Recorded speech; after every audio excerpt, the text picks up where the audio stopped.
Muy buenos días, chicos.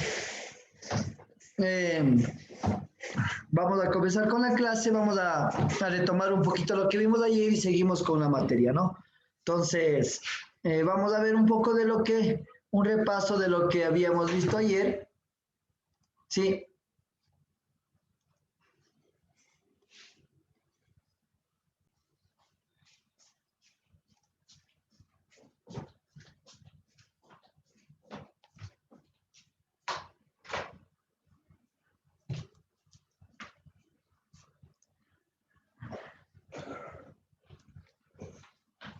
Perfecto, que habíamos hablado de las características del entrenamiento, ¿sí?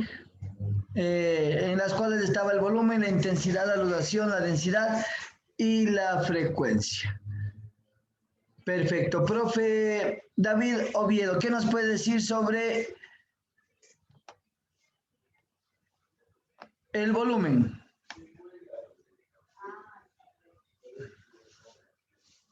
Que habíamos visto ayer. ¿Qué nos puede decir sobre el volumen? No está el profe.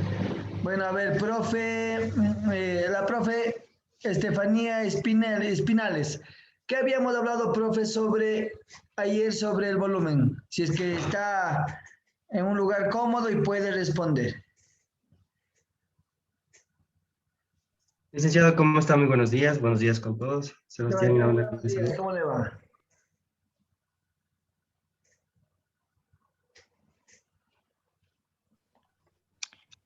Profe, buenos días. Para mi parecer, el volumen podría ser como que el incremento de la masa muscular.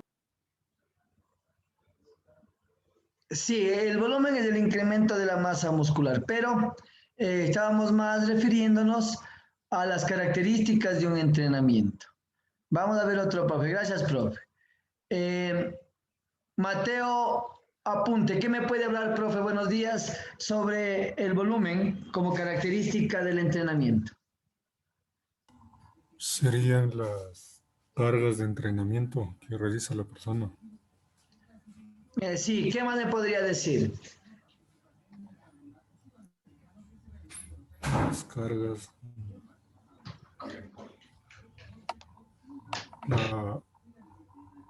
el porcentaje con que va a cargar, con que va a ser el peso. Ya, profe, muchas gracias. Buenos días, profe Ivonne Corro. ¿Qué me puede usted decir sobre el volumen?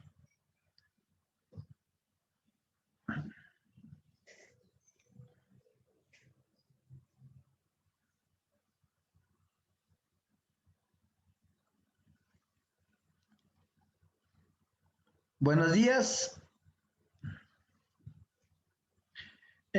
Buenos días, profe Stephanie. ¿Qué me podría usted decir sobre el volumen?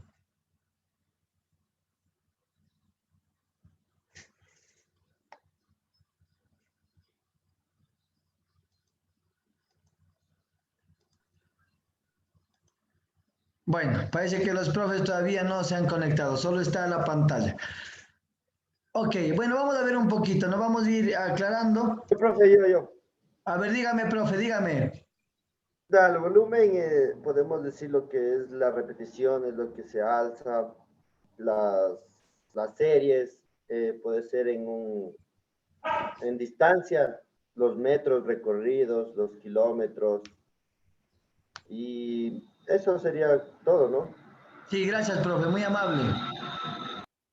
Entonces, como ya nos aclaró el profe, sí, vamos a ver que el volumen como característica del entrenamiento son la cantidad de repeticiones que nosotros, sí, podemos realizar. Puede ser también, ¿no es cierto?, la cantidad de distancia, si es que es en carreras que voy a recorrer. También podemos medirlo en el tiempo. Si es mucho más largo el tiempo, va a haber mucho más volumen de entrenamiento. Y esas serían las características, ¿no?, de lo que es el volumen. También teníamos que clasificábamos al volumen en dos características. Vamos a ver la primera. Volumen de entrenamiento según las repeticiones totales. Sí, hablábamos que el volumen lo podíamos caracterizar más o menos en dos tipos de volumen para las actividades anaeróbicas, y para las actividades aeróbicas sería el volumen, la cantidad de distancia que yo puedo recorrer en una carrera. Entonces vamos a ver el volumen más o menos referido a lo que es la musculación. Sí, puede contar por el número total de repeticiones que haces para un mismo grupo muscular dentro de una semana o de un día. ¿Listo? Aquí nos pone un ejemplo que dice que vamos a hacer un press de banca de 4 series de 10 repeticiones. ¿Listo? Entonces, ¿qué volumen vamos a ocupar con referencia a las repeticiones o las series? Quiere decir que vamos a hacer 10 repeticiones por 4 series. Vamos a realizar 40 repeticiones por el ejercicio. Y si a esto le sumamos que vamos a hacer 2 veces por semana el mismo ejercicio, vamos a hacer a la semana 80 repeticiones por semana. Con este esquema de entrenamiento estás trabajando el pectoral con un volumen de 80 repeticiones por semana. ¿Listo? Esa sería la referencia según lo que nosotros hemos visto en la característica del volumen. El volumen de entrenamiento según el peso. Hay otra forma, ¿sí? Hay otra forma de saber el volumen, es saber el peso total movido. ¿Sí? ¿Cuánto de peso moví? Esto sería multiplicar el peso que mueves por el número de repeticiones. Y con lo que te dé multiplicarlo por el número de series. Por ejemplo, yo voy a levantar, aquí me he equivocado, son 70 kilos, sí, por 10 repeticiones. Entonces, ¿qué quiere decir esto? 70 kilos por 10 repeticiones son 700 kilos que voy a levantar en 10 repeticiones. Si lo decimos que son 4 series, vamos a multiplicar los 700 kilos por las 4 series y me va a dar 2.800 kilos que voy a hacer en las 4 series. Y se los multiplico por los 2 días que los voy a repetir, yo a la semana voy a mover 5.600 kilos movidos en el pectoral cada semana. ¿Listo? En este caso, el volumen de entrenamiento total, aquí lo pone en toneladas, vamos a decirlo como está ahí en kilos, 5.600 kilos movidos con el pectoral a la semana. De esta manera impresiona más, dice el que lo pone, ¿no? Toneladas, pero son 5.600 kilos que los he realizado o es el volumen que trabajé por la semana en el nivel de pectoral. Entonces, mientras más volumen de peso yo pueda alzar, ¿no es cierto? 5.600, 7.800, yo voy a saber que estoy en una actividad o he ganado más fuerza. Entonces, tenemos dos formas de medir el volumen, si lo desean por repeticiones o si lo desean por el volumen de peso. Cuando yo quiero hipertrofiar, o sea, hacer culturismo, generalmente lo tomamos por repeticiones. Cuando yo quiero ganar más fuerza, pues voy a tratar de sumarlo por el nivel de peso que he movido. Medir el volumen de entrenamiento con el número de repeticiones se utiliza más para temas de hipertrofia y estética, ¿sí? Cuando queremos ganar mejor forma, más masa muscular, sin interesarnos la cantidad de peso que yo pueda mover. En cambio, si tu objetivo es ganar fuerza o tener condiciones físicas mejores, es mejor contar el volumen de tus entrenamientos con los pesos máximos movidos, ¿sí? Si yo quiero ganar más fuerza, quiero estar atlético, pues el primero o 2 meses alzaré 5.600 y trataré de llegar a 6.000 o 7.000, ¿no es cierto?, kilos movidos a la semana. Entonces yo sabré que con las mismas repeticiones, con la misma actividad, he logrado alzar más peso y entonces por consecuencia estaré más fuerte. ¿Cómo medir el volumen? Ya lo hemos dicho, tenemos el tiempo, la distancia, número de series, repeticiones o kilos levantados, ¿sí?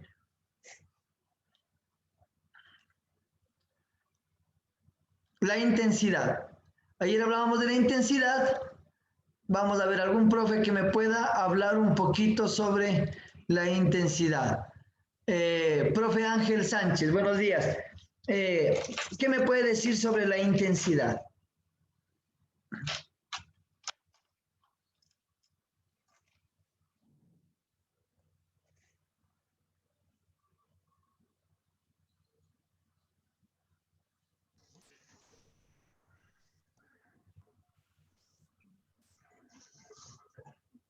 Buenos días, profesor, ¿cómo está?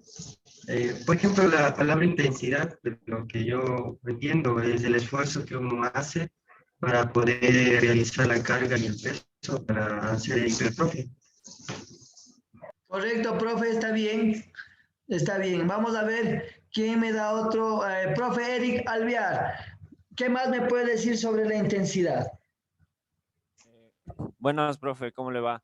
En el caso de esto del entrenamiento, la intensidad sería la cantidad de fuerza que vamos a utilizar en los ejercicios. Por ejemplo, yo, en mi caso, prefiero mucho los ejercicios que trabajas con el peso de tu mismo cuerpo. Así la intensidad no es muy alta y se puede trabajar de mejor manera. Es mi criterio, profe. Correcto, gracias, profe. Está bien. Recuerde que el deporte no es unilateral, hay varias formas de hacer actividad física y deporte, así que escogemos lo mejor. Vamos a ver, profe Joel Morales, ¿qué más me puede decir sobre la intensidad?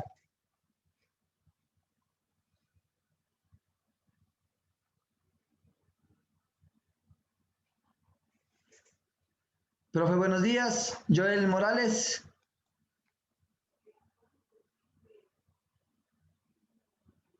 No está el profe. Bueno, buenos días, profe Elizabeth. ¿Qué más me puede decir usted sobre la intensidad?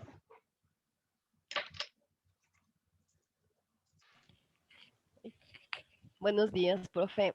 Bueno, podría decir que esto se refiere sobre todo al esfuerzo físico que está realizando una persona cuando realiza actividades con X carga, sea corporal o también las que hemos visto de peso.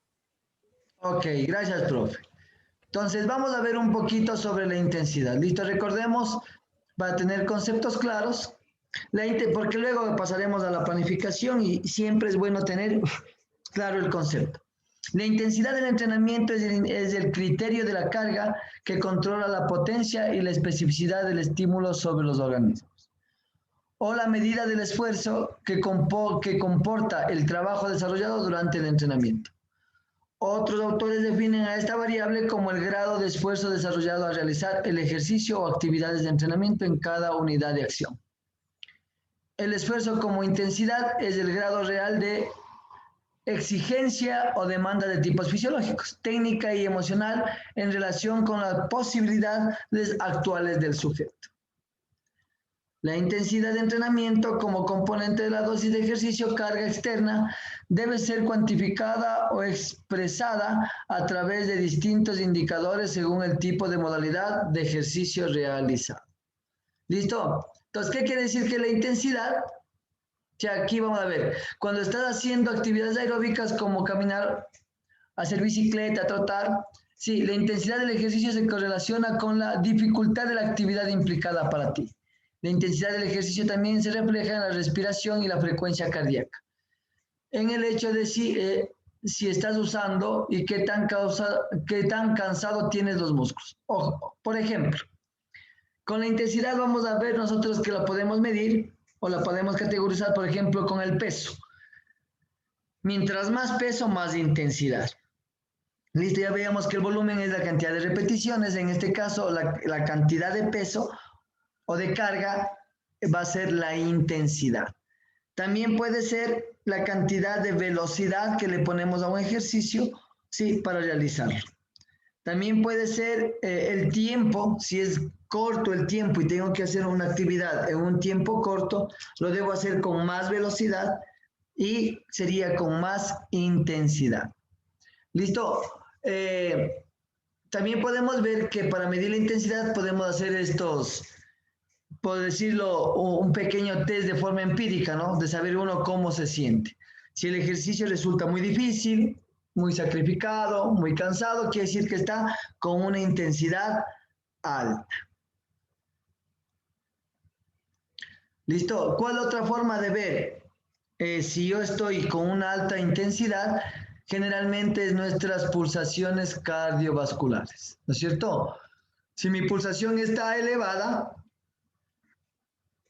si mi frecuencia cardíaca está elevada, yo voy a saber que la actividad que estoy realizando está a un nivel alto.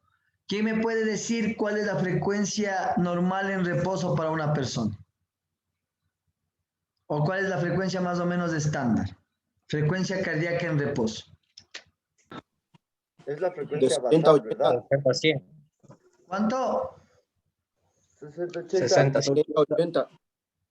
80, 120, eso, pero eso es la presión arterial. 60, 80. Pero esa sería la 60-80, sí, está bien. De 60 a 80 pulsaciones por minuto, ¿no es cierto? Sería la frecuencia cardíaca estándar. ¿Listo? Entonces, ¿cómo yo puedo saber cuando una actividad está muy intensa? ¿Quién me puede decir?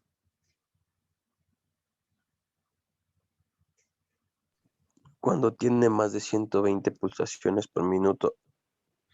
Sí, también, pero ¿qué más puedo hacer? ¿Cómo yo puedo saber, calcular si esa frecuencia cardíaca está alta para esa persona o no? Digamos, yo voy a algún lugar, al gimnasio, donde el profe Steven, y le digo, profe, yo tengo 40 años, sí, y quiero hacer una actividad moderada, no muy alta. ¿Cómo, a qué velocidad hago o a qué frecuencia hago mi ejercicio? ¿Cómo usted me ayudaría en eso?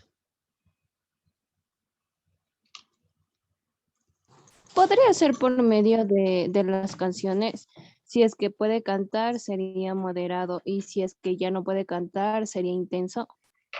Sí, pero bueno, cuando cantamos es muy bajo. Cuando digo una frase normal, por ejemplo, estoy corriendo y le digo, ¿cómo te sientes? Sí, me siento bien. Ah, está en una actividad moderada. Puede decir una frase, pero no puede cantar. Pero si es que yo le digo, ya no avanzo. Ah, sí, sí, estoy bien. Cuando yo veo que hay esa respiración entrecortada, sí, cuando hay mucho jadeo para poder hablar, entonces la actividad está muy fuerte. Pero yo quería saber a nivel de frecuencia cardíaca, ¿cómo podemos establecer eso? Primero evaluándole antes del ejercicio, Primero, tomándole el pulso de normal. el pulso normal, pero ¿cómo yo cómo yo le calculo ahí y le digo, a esta frecuencia cardíaca usted debe hacer bicicleta estática? Porque tiene 42 años y yo quiero, usted debe a esta frecuencia cardíaca hacer el ejercicio. ¿Cómo yo sé eso? Calculándole la frecuencia cardíaca máxima. Correcto, ¿no es cierto? Usando la fórmula de Carbonet y otras fórmulas más, ¿no es cierto? En donde yo, ¿por qué no puede decir yo me siento bien? Porque hay personas que dicen cómo se siente y aunque ya no pueden ni respirar, dicen, se avanzó, se avanzó. Sí, porque no se automiden la actividad. Entonces, ¿cómo yo puedo saber? Tomar el pulso. ¿Dónde puedo tomar el pulso? ¿En qué arterias puedo tomar el pulso? En la carótida, en la temporal, en la radial, en la braquial y en la femoral. Claro, en la La popilla radial más también. Pero más se toma en la radial y en la carótida. Y en la carótida, generalmente se toma en la radial y en la carótida. Sí, entonces, en estas arterias yo puedo saber qué frecuencia cardíaca tengo y hacer una medición de la intensidad, ¿no es cierto?, a nivel cardiovascular, y para hacer volumen o actividad muscular, ¿cómo sé qué intensidad voy a trabajar? ¿Cómo mido? A nivel muscular. con el RM. Perfecto, con el RM, ¿no es cierto? Yo digo, usted tiene 100 libras, usted alza 100 libras y vamos a trabajar con el 60% o el 70%. Va a ser 10 series con 70 libras. Y yo sé qué intensidad él está trabajando, o sea, al 70, al 60, al 85, al 100. ¿Listo? Entonces, esa es la manera de yo poder medir la intensidad del ejercicio. Sí. También me dice que yo puedo, de alguna manera, hacer un test, ¿no? O testear. Sí, cuando tu respiración se acelera, pero no te quedas sin aliento, sudas poco después de aproximadamente 10 minutos y puedes seguir una conversación, pero no puedes cantar. Esa sería una actividad moderada. La otra sería, ¿no es cierto?, la actividad vigorosa. Tu respiración es profunda y rápida, sudas después de solo unos pocos minutos de la actividad, no puedes decir más de unas pocas palabras sin hacer pausas para respirar. ¿Listo? Entonces, Si no le puedo hacer ese momento la fórmula, pues puedo más o menos ver esas características, ¿no? Y darme cuenta si la actividad es moderada o la actividad es muy intensa. Aquí tenemos la fórmula de Carbonet, que es como muy común utilizarla, pero tenemos otras fórmulas hasta más exactas. Entonces, pero bueno, y si ya soy un deportista de élite o tengo la capacidad, me puedo comprar un Polar, me pongo una banda en el pecho que me va a medir perfectamente la frecuencia cardíaca de forma más exacta. Ok, aquí tenemos un poquito, ¿no es cierto? ¿Cómo sabemos si la frecuencia cardíaca está elevada? De 50 a 60 baja, de 60 a 70 mejora la resistencia y ayuda a quemar grasas a nivel de corporales. Moderada de 70 a 80 mejora el rendimiento aeróbico, de 80 a 90 mejora la capacidad aeróbica en sesiones cortas y de 90 a 100 en atletas entrenados ayuda a mejorar la velocidad.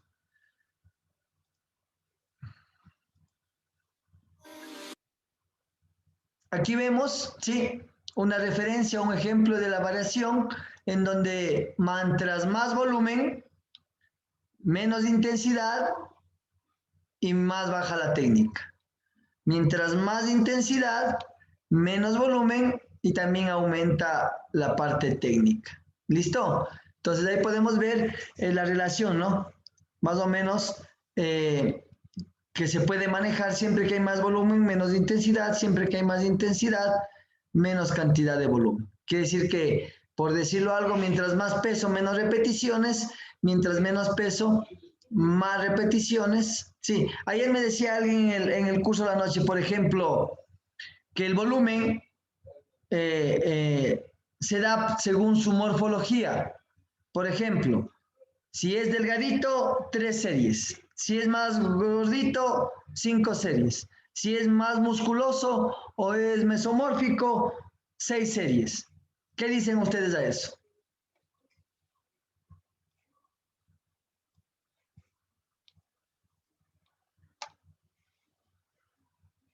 ¿Qué dice, profe Juan? Yo creo que sí influye bastante lo de ¿cómo es? La morfofisiología del cuerpo. Sí, la morfología, claro que influye bastante.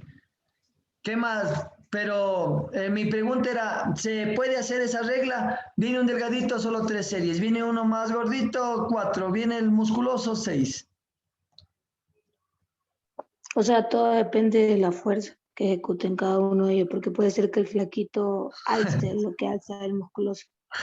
Correcto, profe.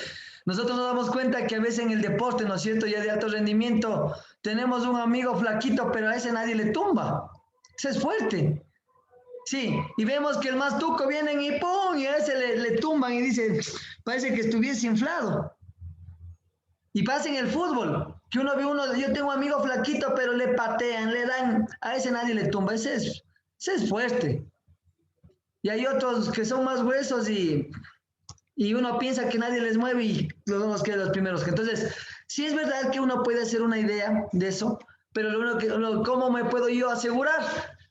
Después del mes de adaptación, hacer un test y ver cuál de todos es más fuerte, cuál es el más débil y comenzar a hacer mi trabajo, ¿no es cierto? No, ya a un nivel de entrenamiento no es tan bueno al ojo. De pronto entre amigos, ellos hagan al ojo a ver quién es más fuerte, quién puede alzar más. Pero yo que ya estoy estudiando, ya voy a hacer un test.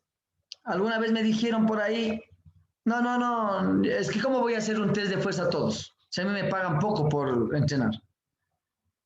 Pero entonces ahí ya viene la parte, es como cuando yo les decía, ¿no? Si yo voy donde un médico y un médico me cobra $15 y el otro 60, y el uno me dice, no, es que usted solo me pagó 15, le voy a curar a medias. Usted va a decir, en tal caso póngame el precio para que me cure, ¿no es cierto?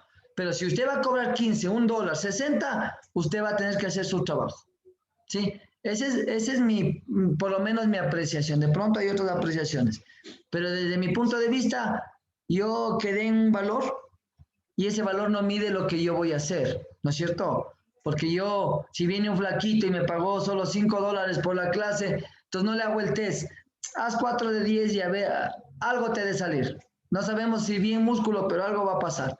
Entonces, desde ese punto de vista, siempre tratar de tener en cuenta el volumen, las intensidades y saber si esa persona es, no por el ojo, sino comprobar de alguna manera que él sea o más débil o más fuerte. ¿Sí? Entonces aquí tenemos que la intensidad también se puede ver por el número de repeticiones, ¿sí? También la velocidad de la ejecución, ¿sí? Por ejemplo, si yo hago resistencia a la fuerza, ¿no es cierto? ¿Cuál será la intensidad? Hacer las 10 repeticiones o 25 a más velocidad, ¿no es cierto? Para ganar resistencia. ¿Qué más puedo hacer? La complejidad del ejercicio también nos genera intensidad. La duración de las pausas, sí, el descanso también nos puede generar intensidad. Hacemos flexiones de codo 25 y descanso solo 10 segundos y vuelvo a repetir. Y luego descanso 5 y vuelvo a repetir. Entonces, estos micro pausas o micro descansos nos van a generar mayor intensidad, sin necesidad de subir el peso. La diferencia de dos tipos de intensidades, ¿no? La de intensidad absoluta y la intensidad relativa. En la intensidad absoluta sería la intensidad máxima que soporta el individuo, siendo el 100%. O sea, es como los arteriofilistas, ¿no? Alzan el peso una sola vez, eso sería la intensidad absoluta. Y la intensidad relativa, el porcentaje al que queremos trabajar en base a la anterior. Por ejemplo, para indicar que hay que realizar una serie al 80%, ¿no es cierto? Eso ahí estamos midiendo la intensidad. Intensidad baja, media o alta, pero ahí medimos la intensidad. Esa intensidad sería relativa, ¿no? Estamos haciendo una actividad con menos del 100% de mi fuerza. Aquí tenemos otra forma de tomar la intensidad, que sería la toma de pulsaciones, la medición de la potencia, muy usada en el ciclismo, el ritmo de la carrera, cuando un atleta ya sabe cuánto corre y a qué distancia y sigue un tipo de ritmo, ya sabe que esa es la intensidad, ¿no? La medición del ácido láctico en sangre o la acumulación máxima de oxígeno, o sea, el VO2 o la acumulación de ácido láctico en la sangre, también podemos ver qué tan intenso estuvo la actividad. Y la escala de esfuerzos como de Borg, ¿sí? Reposo total, esfuerzo muy suave, esfuerzo moderado, eso ya es como más o menos como yo me siento. Si el ejercicio está muy fuerte, del 1 al 10, un 7, entonces ya está duro. ¿Listo? Entonces, eso sería más o menos para poder ver la intensidad. Vamos a ver la duración. La duración es la carga. Es la duración de la carga, está íntimamente relacionada con el volumen y se define como el tiempo durante el cual el estímulo del entrenamiento tiene un efecto en el organismo. Como es lógico, a mayor intensidad del estímulo, menor capacidad de soportar una carga y menor la duración, ¿no es cierto?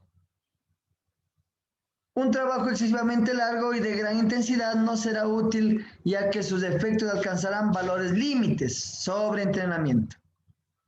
Si la duración es demasiado corta, puede no llegar a estimular el organismo, al no alcanzar el umbral mínimo de excitabilidad, según la ley del umbral, ¿no es cierto? Sabemos que tenemos umbrales, tanto aeróbicos como anaeróbicos, y que dependiendo del umbral, yo voy a conseguir un tipo de gasto energético, ¿no es cierto? Dependiendo de la cantidad del porcentaje de intensidad, yo sé si estoy en un umbral aeróbico, anaeróbico láctico, ¿sí?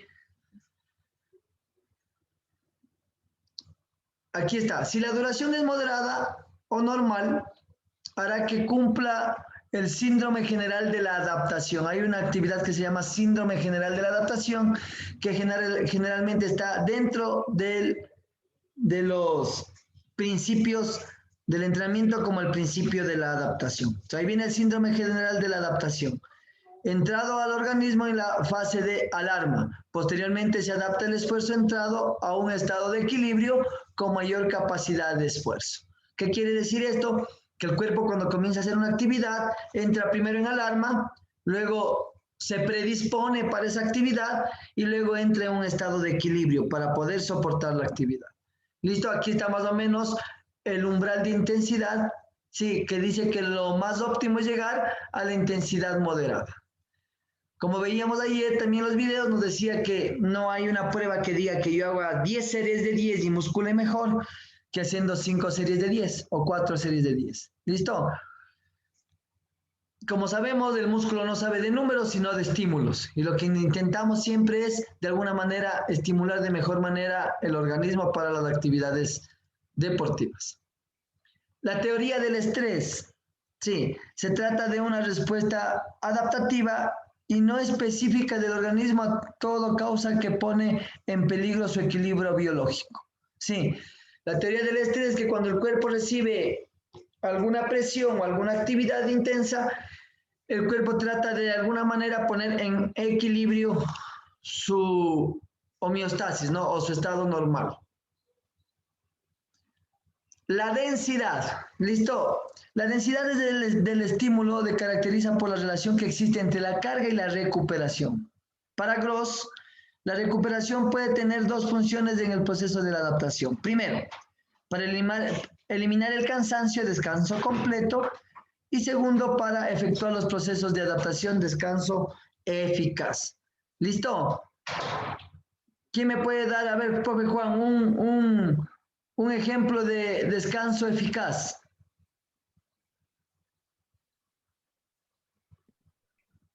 El descanso que se le da entre el descanso que se les da a los alumnos entre las repeticiones. Correcto. ¿No es cierto? Ese sería un descanso eficaz, darle el tiempo necesario para que se recupere y pueda resolver de nuevamente su actividad. Profe Daniel Vega, un descanso completo, ¿qué sería?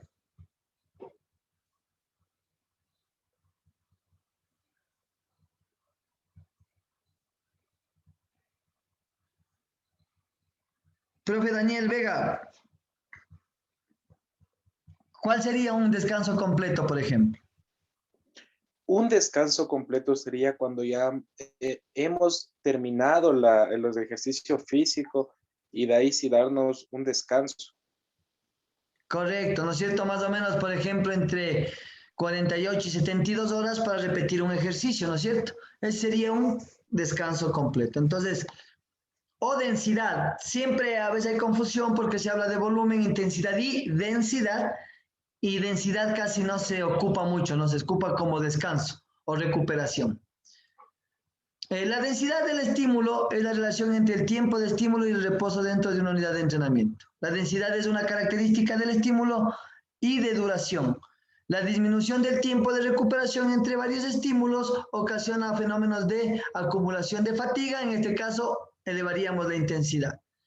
Debido a una insuficiente recuperación, originando situaciones de esfuerzo que modifican algunos aspectos de la especificidad y que, si bien no modifican algunos aspectos de la especificidad, sí, permiten variar la eficacia del entrenamiento. O sea, aunque no cambiamos en realidad el objetivo que es, por ejemplo, ganar masa muscular, pero yo puedo ir jugando con el tiempo, ¿no es cierto? Ir variando el tiempo para que esto de alguna manera se vuelva más intenso y más eficaz, sin necesidad de que yo necesite alzar más volumen o más peso.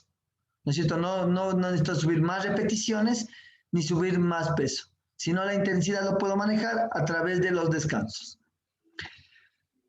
En cuanto a la duración de la densidad del estímulo, ofrece algunos criterios, por ejemplo, en el entrenamiento de la resistencia, las cargas sin pausa, método continuo de cargas, solo es adecuada para desarrollar la resistencia larga con una intensidad que se halle dentro del rango de techo de oxígeno. O sea, quiere decir dentro de un rango aeróbico, no sé, del techo de oxígeno, de un rango aeróbico. Entonces, yo puedo hacer una actividad de carga continua, correr 42 kilómetros, pero tiene que ser moderado, ¿no es cierto? No puede ser a gran velocidad, porque va a correr 500 metros y no va a avanzar. Entonces, tiene que estar en el rango o en el umbral aeróbico. Si se desarrolla la resistencia con cargas de mayor intensidad y aplicando el método de intervalos, entonces se considera como óptima la densidad de estímulo de 1 a 0,5 o hasta 1,1, siendo necesario para comenzar una nueva carga buscar una frecuencia del pulso que oscile entre 120 y 140. Por ejemplo, yo hago press de banca y digamos que mi estudiante o mi entrenado llegó a 160 o 170 pulsaciones en las 10 repeticiones. Yo puedo darle, si me demoré 30 segundos, darle 30 segundos o 1 minuto de descanso, ¿no es cierto?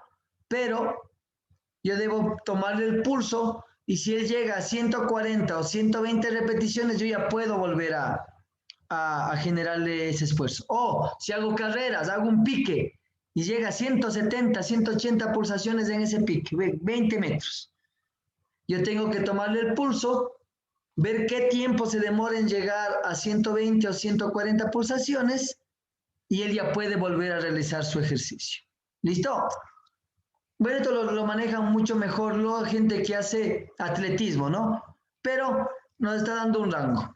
Para desarrollar la resistencia a la rapidez, o mejor dicho, la velocidad, los intervalos que se recomiendan para la recuperación oscila de 1 a 3 y de 1 a 6.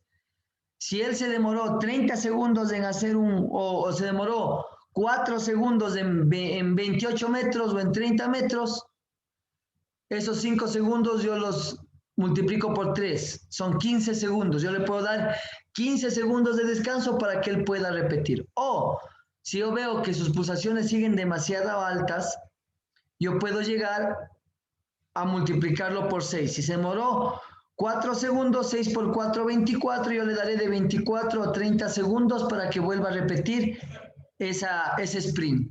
¿Listo? Para desarrollar la fuerza y la rapidez con intensidades de su máximo o lo máximo, se considera óptimo los intervalos de 2 a 5 minutos. Quiere decir, yo hago una serie de sentadillas, no sé, con 200 libras, ¿sí? 100 kilos, y hago series de 5 repeticiones. Yo tengo que descansar de 2 a 5 minutos para poder volver a repetir esa sentadilla. Y lo que sí hay que aumentar es la cantidad de volumen, ¿no? Menos repeticiones, más volumen. Sí, más series, ¿no? No puedo hacer 2 o 3 series, tengo que hacer unas 6 series de 4 repeticiones. ¿Listo? Pero entre esas repeticiones yo daré de 2, 3, 4, 5 minutos de recuperación para que él pueda volver a hacer la actividad. Es lo que más o menos nos recomiendan, ¿no? No es exacto, pero son parámetros que nos dan. Por otra parte, sugiere que el entrenamiento, Harry sugiere para el entrenamiento por los intervalos las siguientes recomendaciones. Solo mediante una secuencia correcta de la carga y la recuperación se logra efectos óptimos del entrenamiento. Sí, si hacemos intervalos o hacemos circuitos, es importante dar una buena carga y una buena recuperación para que haya mejores resultados. No es que mientras más ejercicio haga, dele, no descanse, siga, va a mejorar. No, porque la primera vuelta de 3 estaciones la va a hacer bien, o 4. Si no le doy la recuperación, a la segunda ya no avanza. Entonces no tiene sentido, ¿no? Tengo que dejar que recupere para que haga su actividad por completo. El intervalo entre las cargas en una unidad de entrenamiento es regularmente largo. Tanto mayor sean las intensidades, la duración del estímulo. Sí. Quiere decir que según la intensidad debe durar también, ¿no es cierto?, el tiempo. Si es que el peso es bajo, pues yo puedo hacer varias estaciones en donde ellos puedan realizarlo y puedo hacer varias estaciones. Pero si la intensidad es muy alta, no voy a hacer 10 estaciones con intensidades altas, ¿no es cierto? Voy a hacer menos estaciones para que ellos puedan recuperarse. En la medida que se va aumentando la capacidad del rendimiento, se van reduciendo los tiempos de recuperación. ¿Cómo yo sé que un estudiante, un entrenado, un deportista que yo estoy a cargo está mejorando? Es porque después de hacer mi primera serie o mi primer circuito, se demoraban 2 minutos 30 en recuperarse. Ahora resulta que al minuto ya están recuperados, ¿no es cierto? Yo ya y es medible. Yo puedo medir que esa persona, solo por el tiempo de recuperación, ya ha mejorado su estado físico.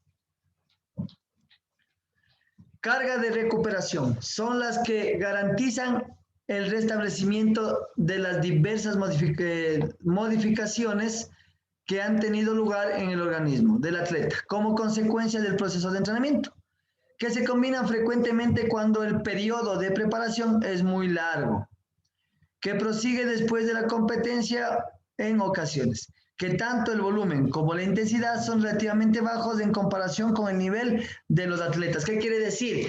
Que cuando yo acabo una competencia o he hecho entre unos 3 semanas o 4 semanas de un entrenamiento fuerte, por lo menos una semana debe ser con pesos más bajos que él está normalmente acostumbrado y de pronto son más bajos de lo que él maneja, pero le va a ayudar a recuperarse mejor. Si no todo es entrenamiento fuerte, tenemos que ir manejando esas variables. Sí, entonces, si yo hice 4 semanas de un entrenamiento de musculación de 10 repeticiones con un peso moderado de unos 75%, la quinta semana debo yo bajar a un 60%, aumentar el volumen, listo, para que ese cuerpo se recupere y otra vez volver a esa actividad intensa. Eso también es una forma de carga de recuperación. ¿Listo? No voy a tenerle todo el tiempo trabajando al 75% de su fuerza máxima. En relación a este componente, expone el siguiente ejemplo a través de los diferentes métodos empleados. Tiempos de entrenamiento, dice, y características de los descansos. Vamos a ver qué nos aconseja. Entrenamiento según el método estándar en cadena. Asegurar la regeneración completa en el organismo. Sí, hacer una actividad, una serie de, no sé, hicimos hoy piernas y bíceps, o hicimos pecho bíceps, y debe haber por lo menos la recuperación completa de 48 a 72 horas para repetir el mismo ejercicio. Entrenamiento según el método de intervalos. Deben asegurarse el retorno después de los ejercicios alrededor de 110 o 130 pulsaciones.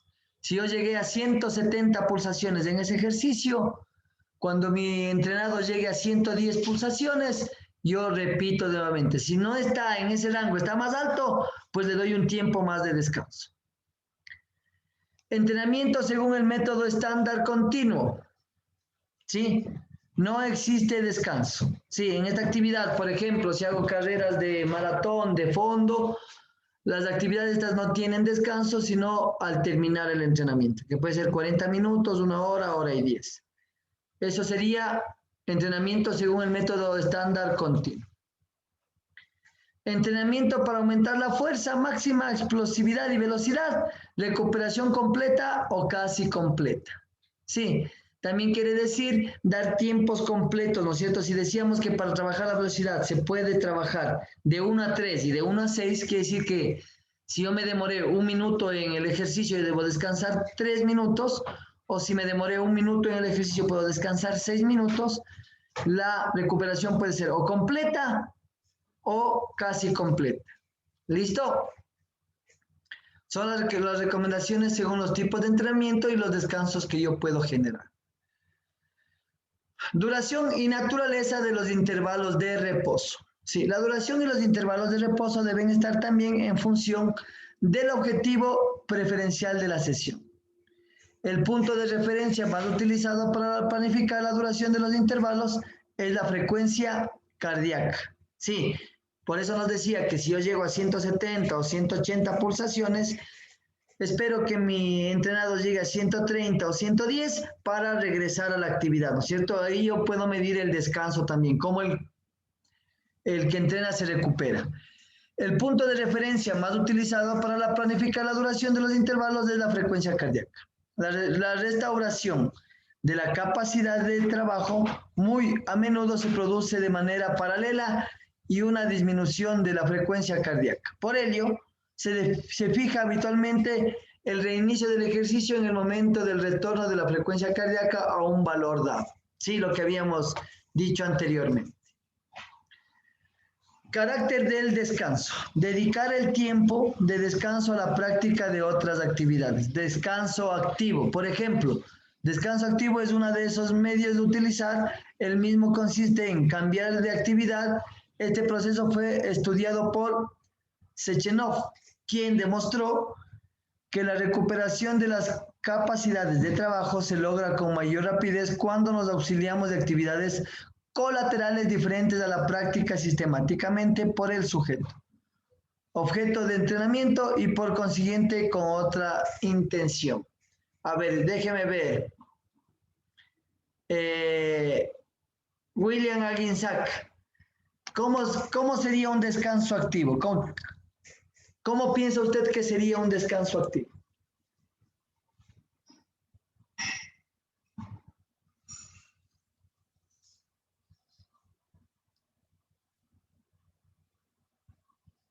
El descanso activo se lo lleva a cabo después de realizar una serie, hago una pausa y hago la continuidad del ejercicio.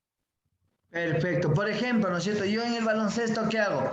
Hacemos con una barra, ¿no es cierto? Hacemos elevaciones, ¿no es cierto? Con salto para ganar y luego quito el peso y hago 30 segundos, lanzamos el balón hacia el aro, ¿no es cierto? Con un peso normal. Entonces yo lo que llevo es que el descanso sea una actividad menos fuerte, con mucho menos intensidad, pero que el descanso sea activo, ¿no? Que no sea una para total del cuerpo, y yo lo puedo llevar esto en relación. Por ejemplo, digamos en el fútbol, puedo hacer 10 sentadillas y hago un sprint y luego para el descanso puedo hacer, no sé, borde interno, ¿no es cierto? 30 segundos o un minuto de borde interno. Esta correlación de llevar un ejercicio fuerte a una actividad más moderada, sí, sin dejar de que el cuerpo se quede en reposo total, nos va a dar una mayor activación para la siguiente serie.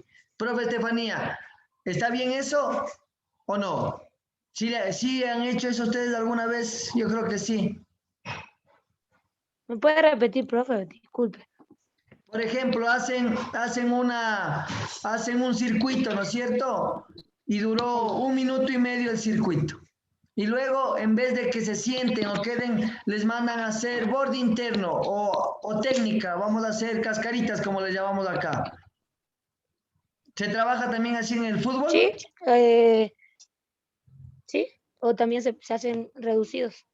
Ajá. ¿A qué le llaman reducidos, profe? Hacen un cuadrado y se meten 4 versus 1. Ya, perfecto. ¿No es cierto? Quitamos esa intensidad y hacemos una actividad, pero más de menos carga, pero igual seguimos el movimiento, no nos detenemos en ningún momento. Eso sería un descanso activo. No podemos ver o generar varias actividades como descanso activo y eso nos predispone para la siguiente repetición en el circuito y volvemos a la intensidad fuerte. Sí, entonces, la organización adecuada, dice aquí, y correcta dosifica el descanso activo proporcionado no solo en la abreviada recuperación, sino también una eficaz y posterior entrada al trabajo nuevamente. ¿Listo? Las características de las actividades que forman el descanso activo están en dependencia de las individualidades del deporte. Se recomienda la utilización de carreras con tareas dirigidas y en situaciones especiales para los juegos deportivos. ¿Sí? Así como permanecer y desarrollar estas actividades en salas, lugares al aire libre, protegidos del sol, sombra de árboles, por ejemplo, el alto consumo de líquidos ricos en oxigenación durante estos procesos constituye una sugerencia. Los ejercicios en el agua son recomendables por su marcado efecto recuperativo sobre el sistema nervioso central. Recomendamos que la recuperación transcurre con mayor intensidad cuando existen emociones positivas. ¿Sí?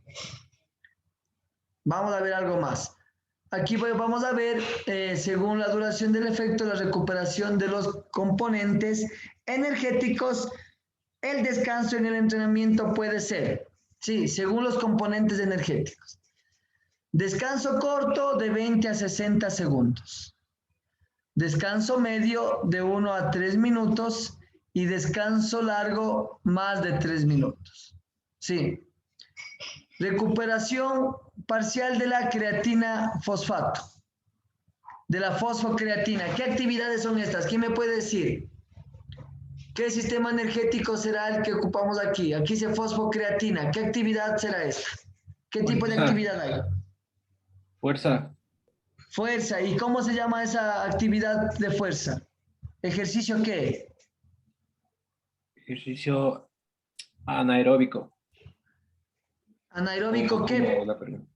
¿Pero qué anaeróbico es? Hay dos tipos de anaeróbico. Láctico Anaeróbico láctico. No, anaeróbico aláctico.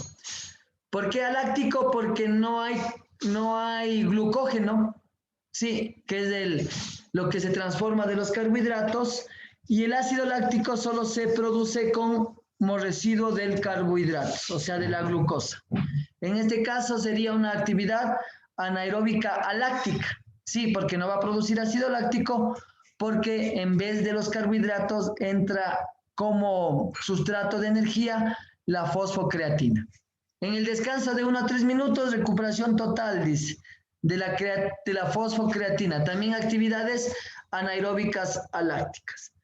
Recuerden que las actividades anaeróbicas alácticas serían las actividades que duran menos de 12 segundos, ¿no?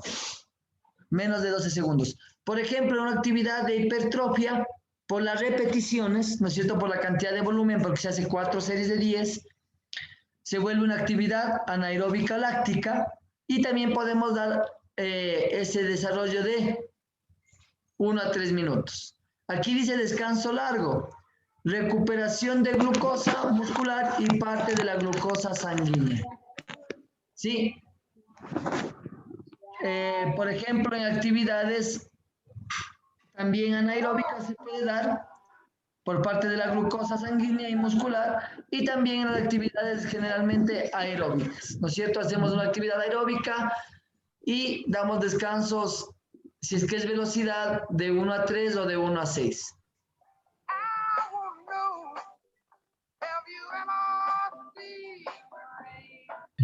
David. Listo, vamos a ver, según el tipo de actividad y el consumo energético pueden ser tipos de actividades: correr 30 metros, descanso extremo 45 segundos, descanso normal 30 segundos, descanso rígido de 15 a 20 segundos. Correr 100 metros, 100% de velocidad, descanso extremo 7 segundos. Descanso normal de 5 a 6 minutos y descanso rígido de 3 a 4 minutos. ¿Sí? Correr 400 metros máximo de velocidad. Descanso extremo 15 minutos, o sea, muy poco descanso. Descanso normal 10 minutos. Y descanso rígido de 7 a 9 minutos. Correr 800 metros máximo de velocidad. Descanso extremo 20 minutos, descanso normal de 15 a 18 minutos. Sí, y descanso rígido de 12 a 14 minutos.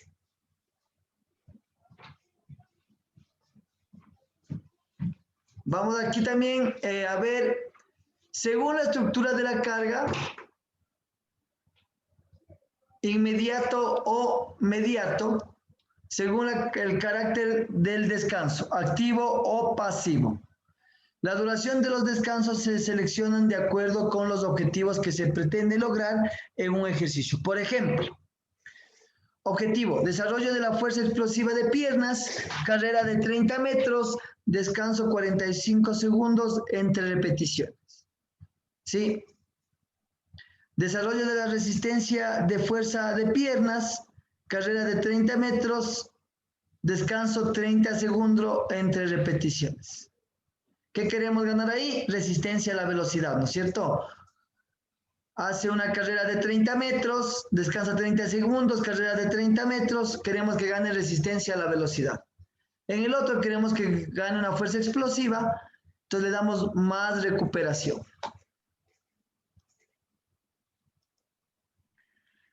Ahora vamos a ver la última parte que sería la frecuencia. La frecuencia del entrenamiento se refiere al número de veces que se realizamos de un cierto ejercicio o entrenamos a un grupo muscular en un periodo de tiempo concreto, generalmente en una semana. La modulación de la frecuencia de entrenamiento es una estrategia eficaz para manipular cargas volumétricas. Dentro de la frecuencia de entrenamiento podemos encontrar frecuencia 1 y frecuencia 2. En el entrenamiento común de frecuencia 1 es la estructura básica más utilizada de los gimnasios desde los 60 y consiste en entrenar cada grupo de músculos una vez por semana. Pero desde los años 90 en adelante la frecuencia 2 volvió a coger fuerza como mejor método para la ganancia de masa muscular, gracias a que grandes estrellas del culturismo como Ronnie Coleman, Roley Wilklar utilizan la frecuencia 2 en sus sistemas de entreno, consiguiendo unos tamaños musculares por encima de lo normal. Bueno, sabemos que también es por tanto esteroide, ¿no? No vayan a creer que se vuelven gigantes haciendo 2 veces por semana musculación. Para los principiantes e intermedios, sin ninguna duda la frecuencia 1 parece ser la más adecuada, al menos durante los primeros meses. Esto se debe al hecho de que el principiante no es capaz de implicar un gran número de unidades motoras del músculo durante los levantamientos. Tanto porque la técnica probablemente no es de lo mejor, como porque su sistema nervioso central todavía no está suficientemente acostumbrado a las nuevas actividades o a la nueva actividad. Por tanto, para el principiante recuperarse por completo de los entrenos o de los entrenamientos necesarios entre 5 y 7 días aproximadamente, si trabajamos del mismo grupo muscular. Una vez cada 48 horas la recuperación se verá comprometida. Sin embargo, para avanzados e intermedios, una rutina de frecuencia 2 aprovecha el máximo del proceso de la supercompensación, acercándonos a los estímulos de entrenamiento.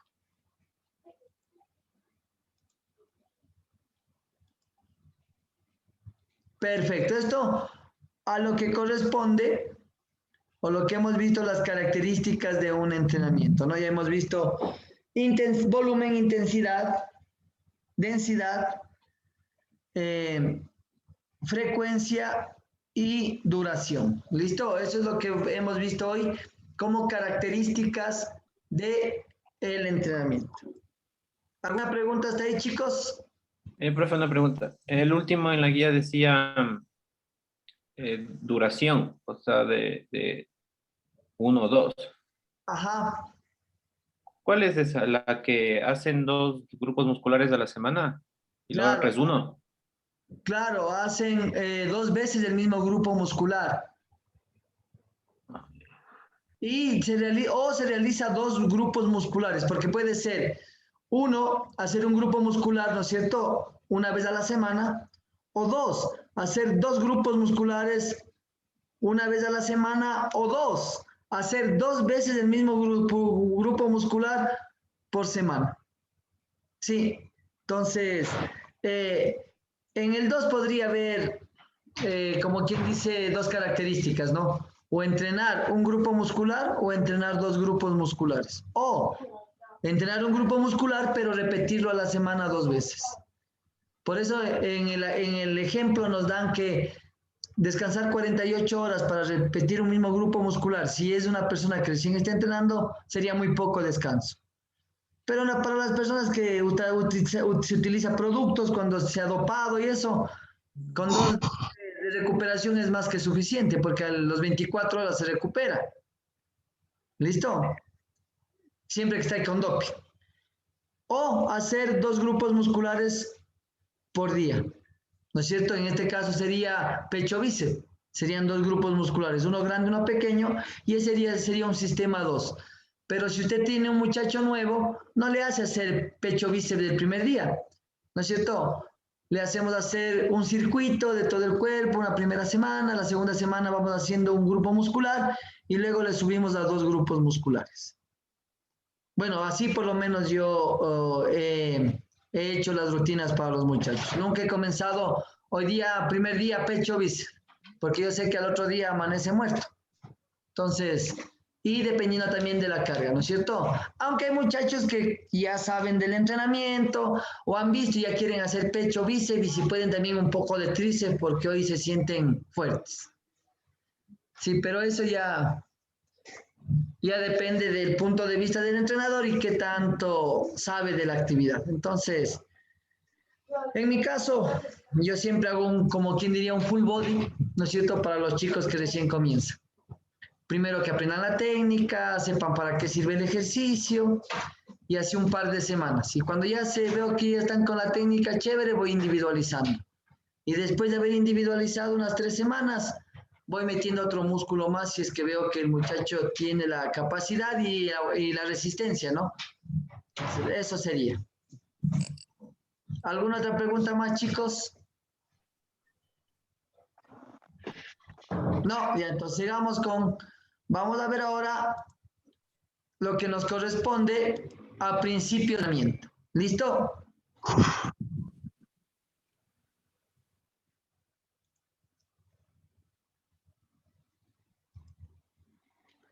¿Qué entienden por principios de entrenamiento? A ver, profe Gabriela Veloz, ¿qué entiende usted por principios de entrenamiento?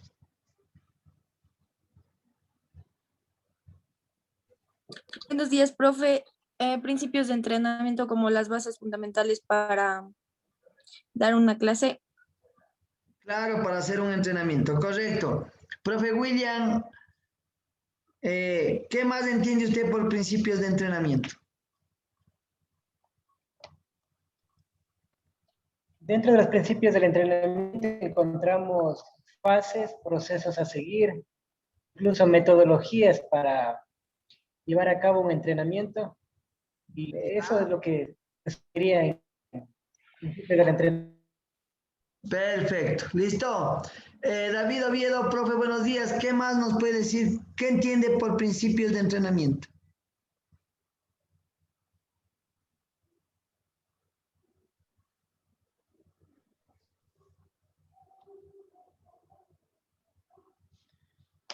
Bueno, no es el profe. Profe Lisette Arias, buenos días. ¿Qué entiende usted por principios de entrenamiento?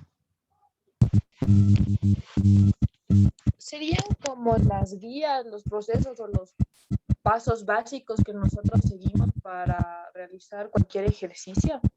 Perfecto. Entonces vamos a ver, con esos conceptos que nos dieron los profes, vamos a ver que los principios del entrenamiento deportivo se definen como las reglas generales aplicadas en el entrenamiento de cualquier disciplina deportiva. Son las reglas generales, ¿sí?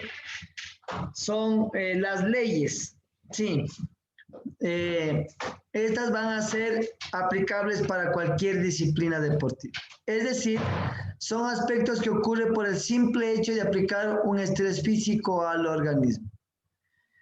Mejor dicho, es la consecuencia de una actividad o de un ejercicio y a esa respuesta metabólica se le ha dado un nombre para poder ir estudiando cómo se generan los diferentes aspectos o diferentes cambios fisiológicos en el cuerpo para realizar una actividad física.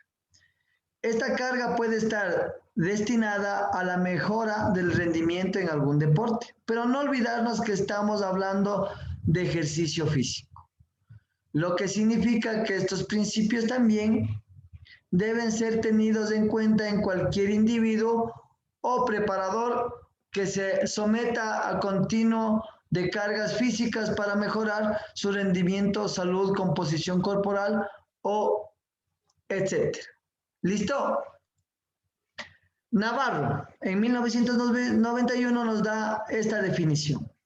Un principio es una base o fundamento en el que se apoya una materia o un área de conocimiento.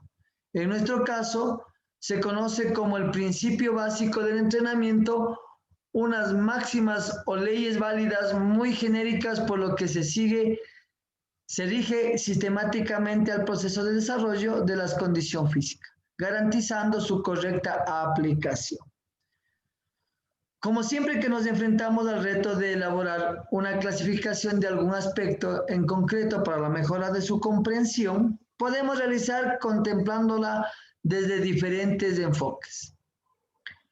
Lo mismo ocurre con los principios del entrenamiento. Estos son cuantiosos y distintos según la clasificación, sugerida por los diversos autores.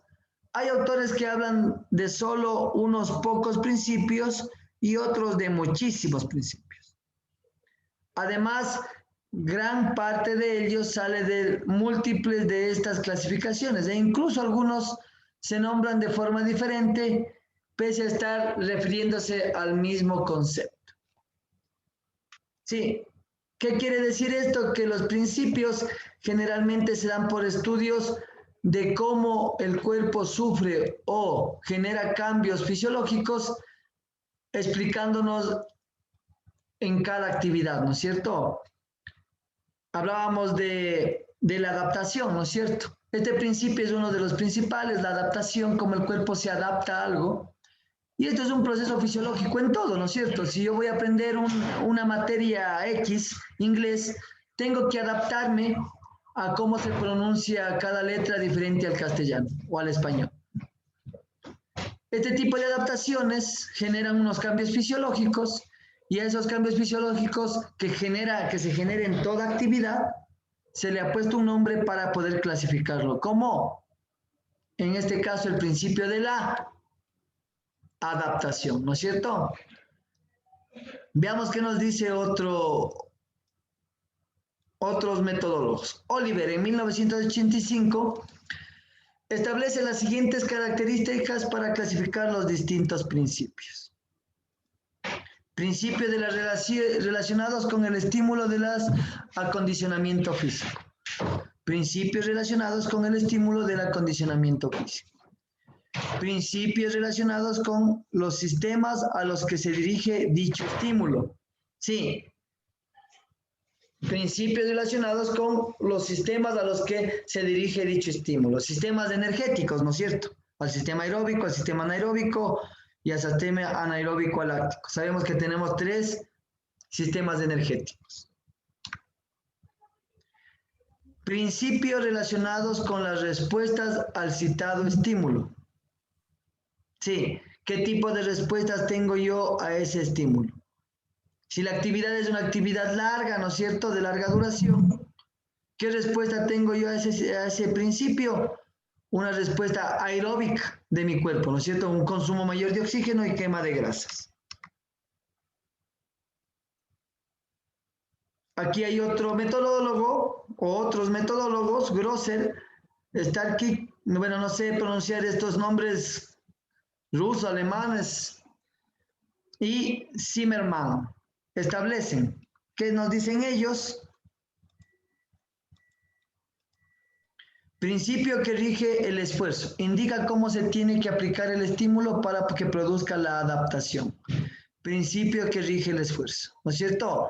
Por ejemplo, el principio de la actividad aeróbica es que hagamos de 60 al 75 o máximo el 80% de mi capacidad máxima cardiovascular. Entonces, esta será el principio que rige el esfuerzo. Principio de ciclización del esfuerzo. Indica cómo se tienen que ordenar los estímulos para que las secuencias en el tiempo sean las óptimas, ¿no es cierto? Lo que hablábamos. Si yo quiero ganar velocidad, pues hago un pique de 30 metros, les doy 3 minutos de descanso, vuelvo. Esto sería la ciclización del esfuerzo. Principio de la especialización. Dirige el entrenamiento del deportista hacia una dirección o modalidad determinada, ¿no es cierto? Nosotros tenemos calentamiento general y ¿qué más en una actividad física?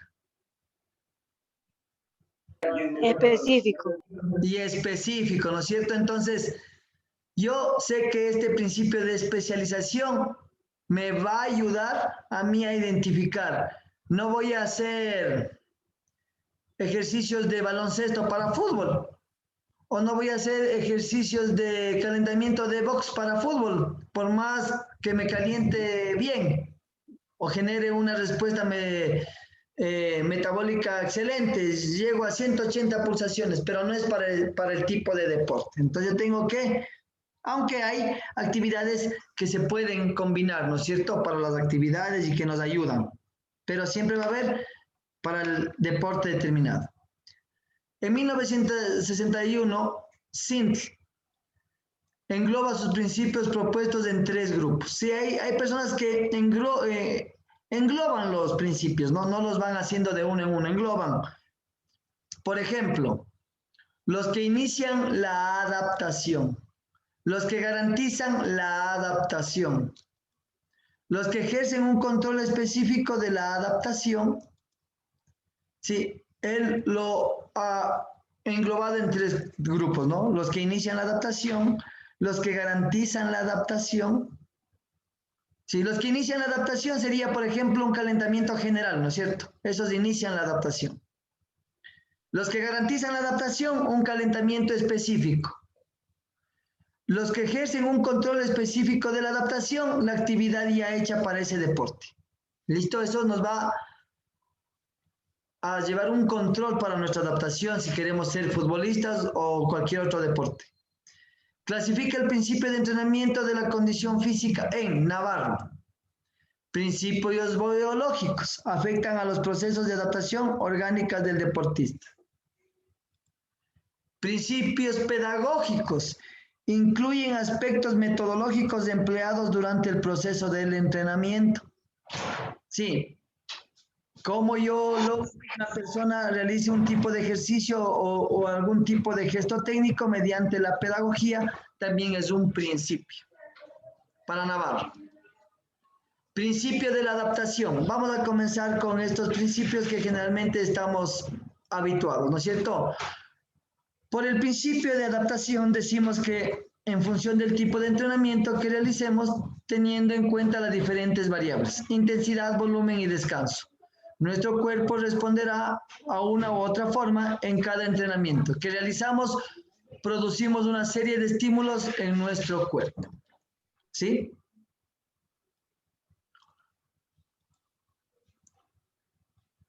En cada entrenamiento que realizamos producimos una serie de estímulos en nuestro cuerpo mediante estos estímulos a los que sometemos nuestro organismo en cada entrenamiento. Se produce lo que llamamos síndrome general de la adaptación. Ya habíamos oído anteriormente, ¿no? El síndrome general de la adaptación. Propuesto por Hans Selye en 1956, el cual relaciona los estímulos del entrenamiento con los estímulos del estrés. El estrés al que nos referimos puede ser físico, bioquímico o mental. Aquí está un ejemplo, la carga, la adaptación, aumento de la carga, la adaptación y sucesivamente así, ¿no? Aumento de la carga y la adaptación.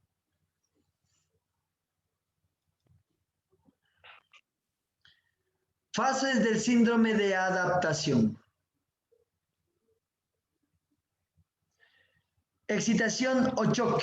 En esta fase se producen dolores que conllevan a una reducción temporal de nuestro rendimiento y que además nos llevan a un estado de alarma en el organismo, siempre que comenzamos una rutina de entrenamiento, suponiendo que está personalizada a nuestras necesidades, objetivos y estados de forma. Es natural en la primera semana tengamos agujetas y no estemos totalmente adaptados a ella.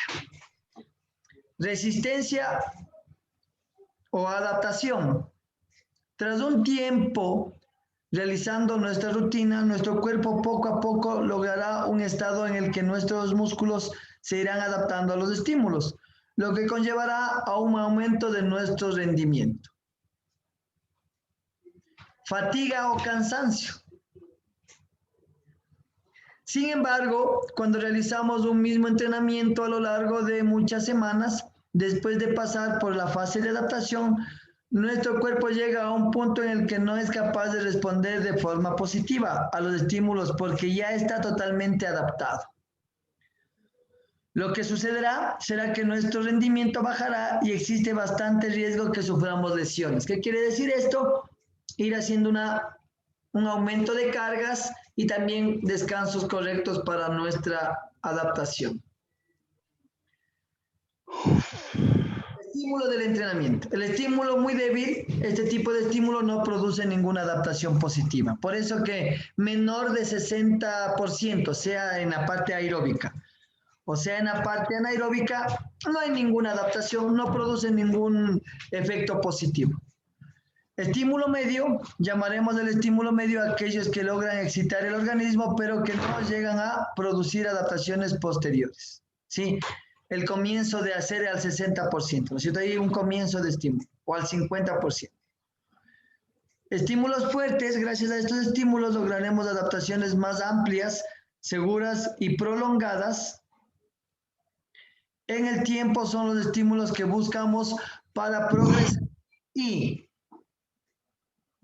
que conseguiremos gracias a una buena planificación, organización y de nuestros entrenamientos. Quiere decir que cuando ya estamos en el 60%, ¿dónde vamos a ver las mejoras? Llegando al 65, al 70, al 75%. Y si quiero ganar más fuerza o más resistencia, 80, 85, ¿no es cierto? Hasta el 90%. Estímulos muy fuertes, por último, estos estímulos son los que producen pequeños daños en el organismo y que incluso pueden causar lesiones si no los controlamos correctamente. Sí. A lo largo de nuestra planificación es importantísimo analizar física o fisiológicamente al atleta cuando lo sometemos a esto. Generalmente en los gimnasios puede pasar esto, ¿no? Que nos dice el profesor o algún amigo nos dice, métele más peso. Ponle peso, mientras más peso, más músculo. ¿Sí? Y como no hay relación, ya sabemos que no hay relación directa entre peso-músculo, ¿no es cierto? Se generan estos estímulos demasiado fuertes que en vez de generarnos hipertrofia o mayor fuerza, lo que nos genera es posibles lesiones.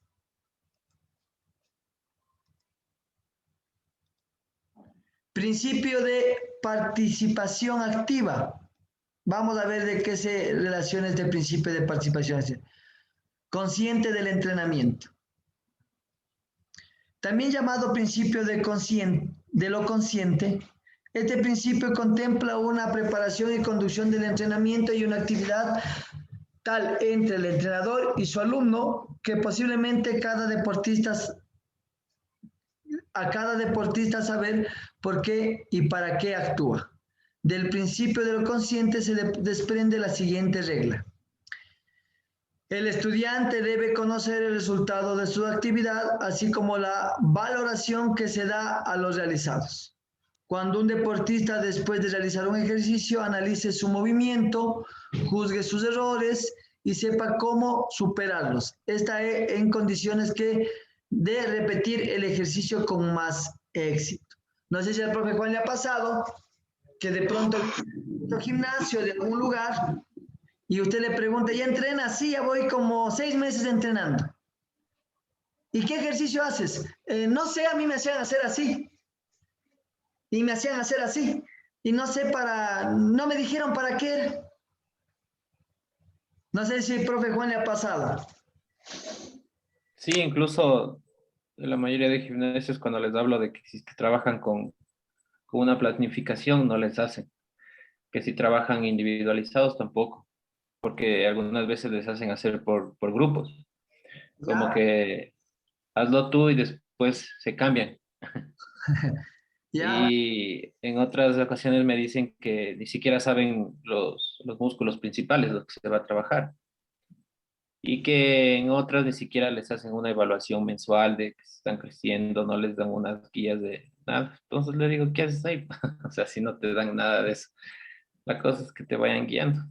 Ya. Claro, y más que todo no se ve el progreso, porque ellos mismos se dan cuenta que dice, oye, no estoy progresando, ya voy 8 meses, 6 meses.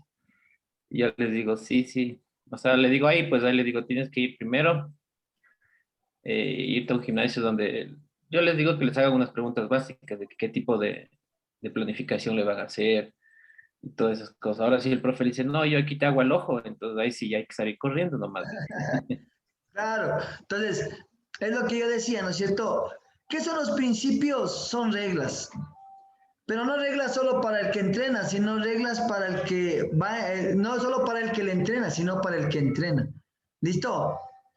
¿Cómo puede saber mi estudiante o mi entrenado o mi deportista si no sabe ni qué trabaja? ¿No es cierto? Por ejemplo, la profe Estefanía ya sabe que es un reducido, ya sabe que es una progresión, ya sabe, ¿no es cierto? Y ellos definen y saben que hay que trabajar a un toque, que hay que trabajar a 2 toques, que hay que trabajar con sprint. Y saben qué es lo que están trabajando. Sí. Y si ellos no cumplen, dicen, chuta, no estoy logrando hacer el sprint que me piden, no logro correr los 25 metros, algo me está faltando, y ahí entra el entrenador, el deportólogo y todos los que tienen atrás para decirle, tú no estás haciendo esto, tu técnica está deficiente en esto, por eso no puedes hacerlo. Y le explican al deportista para que el deportista pueda también mejorar, ¿no es cierto? El deportista no puede ir a ciegas. O el entrenado no puede ir a ciegas. Una pregunta, profe. Dígame. ¿Qué pasa si ya uno le dice los nombres de los ejercicios, los músculos, todo eso, pero por la, digamos, por la rutina, por la sesión se acuerdan los nombres, pero la próxima vez que trabajan no se acuerdan? O sea, que te toca hoy y se olvidan, me toca brazos, pero tienes bíceps o cosas así. ¿Qué se tiene que hacer ahí? Ahí hay que repetirle, porque recuerde que para él es nuevo, ¿no es cierto? Primero tiene que aprenderse un ejercicio. Segundo, aprenderse el nombre. Y tercero, la técnica correcta. Cuarto, con qué peso está trabajando. Son varias cosas nuevas para esa persona que le va a costar. ¿Cuál es mi deber como entrenador? Repetirle cuantas veces sea necesario para que él aprenda. Porque mi objetivo es que él conozca su cuerpo. Sí, porque yo puedo tener una ficha, ¿no es cierto? Pero tengo 100 a los que entreno. No tengo en mi cabeza a los 100 entrenados. Pero quien sí se tiene en la cabeza es el mismo. Profe, yo trabajé bíceps, hicimos 4 series de 10, en la última no estoy avanzando, o ya me está pareciendo flojo, ya puedo hacer 15 en vez de 10. Ah, ya, muy bien. Y usted toma los apuntes, ¿no es cierto? Porque no siempre se está con la tabla de la ficha todo el día de cada uno que entra, porque ni siquiera vienen a la misma hora. No tienen una hora específica, o se les da una hora específica y no estamos con la tabla de que se le evaluó todo el día. Entonces, ¿qué tengo que hacer yo? Ir educando, ¿no es cierto? Ir educando a esas personas que es necesario que ellas sepan qué es lo que trabajan, que es necesario, no que es opcional. Es obligado que ellas sepan qué trabajan. Sí, tanto para usted como entrenador como para que ellos sepan qué trabajar. Sí, si sabe que tiene que hacer un curl de bíceps, con 10 libras no va a estar cada día que le toca bíceps, profe, ¿qué hago? Entonces usted le va a decir, no, pues ya quedamos en que este mes vamos a trabajar 4 series de 10, yo voy a ir chequeando la técnica, yo voy a ir chequeando que no hagas malas posiciones, yo voy a ir chequeando que no hayas subido el peso de gana porque no puedes hacer más que 10 porque no avanzas, sí, o voy a ir chequeando que a la segunda semana ya no hace 10, hace 18 repeticiones, entonces le voy a incrementar un poquito el peso. ¿Por qué? Ha subido su fuerza, ¿no es cierto? De forma progresiva. Entonces, obviamente, ese es mi trabajo. De pronto resulta hasta a veces cansón porque en un gimnasio siempre hay varias personas que ya saben y solo por molestar, porque quieren que el profesor esté al lado, van y le preguntan otra vez cómo hago sentadillas. Y ya va 5 años. Sí, ya hasta tiene una máquina en la casa y va al profesor y le pregunta qué hago. Bueno, pero eso ya es parte de nuestro trabajo. Eso, profe. Y ir educando a las personas para que ellas vean la importancia, ¿no es cierto? Es como el nutricionista le da una guía, pero el nutricionista no va a estar cada 10 minutos llamándole qué comió. Ella tiene que aprender a comer sano. La persona que va a comer tiene que aprender a comer sano. Entonces ese es nuestro trabajo, profe. No hay más, no hay de otra. El otro problema es cuando hay personas que vienen a nuestro gimnasio y quieren hacer lo que quieren. Ocupan las máquinas como quieren, meten el peso que quieren, escapan a matarse. Y ahí debe haber reglas. No sé, yo trabajaba en un gimnasio que decía no se puede trabajar sin supervisión del entrenador. Y si yo veía que ese ejercicio estaba peligroso, pues no puede ser aquí. Sí, y si no le gusta, pues ya, pues tendrá que devolver su dinero. Pero si no, entonces cada persona que va a ir va a entrar por la puerta o por algún lugar de entrenamiento y va a querer hacer lo que quiere, ¿no es cierto? Por ejemplo, la profe Estefanía, no sé de qué juega, profe, usted. ¿De qué juega usted? Medio campo. Medio campo. Que es lo más duro, ¿no? Hay que bajar, hay que subir, hay que ayudar, hay que... Sí, el delantero baja hasta media, el que defiende de pronto, el que desborda, pero el medio campo está todo el tiempo, recupera armas, recupera, regresa, reemplaza, es matado. Pero la profe no le va a decir al entrenador, no, profe, hoy no quiero hacer pics, no quiero correr 25 metros, póngame 10 nomás. No le va a poder decir, porque ella va para que le entrenen, no hacer lo que ella quiera dentro del club. Y esa misma política deberíamos llevar en todas las actividades. Yo tengo un muchacho que fue ex seleccionado del Ecuador y está con nosotros en la escuela. Nuestra escuela tiene recién 2 meses. Pero no me interesa si es entrenado en el Ecuador. Él va a entrenar en mi escuela y tiene que hacer lo que yo le estoy diciendo que hay que hacer. Y si él no cumple los parámetros porque él llega allá, porque la escuelita es pequeña y piensa que ya vino de la selección del Ecuador a hacer lo que él quiere, pues regrese a la selección del Ecuador. Así de simple. Yo tengo que poner mis reglas y mis parámetros para que esa actividad sea beneficiosa para el que le entreno y no puede correr riesgos. Porque ustedes saben que dentro de un gimnasio se corre bastantes riesgos. Que le caiga la barra en el cuello, que se lesione una columna, ¿no es cierto? Bueno, hay varias cosas que pueden pasar en un gimnasio. Entonces yo tengo que tener, más que nada porque hay máquinas de musculación, hay máquinas de cardíacas y lo más peligroso es que no son gente que esté entrenada, ¿no es cierto?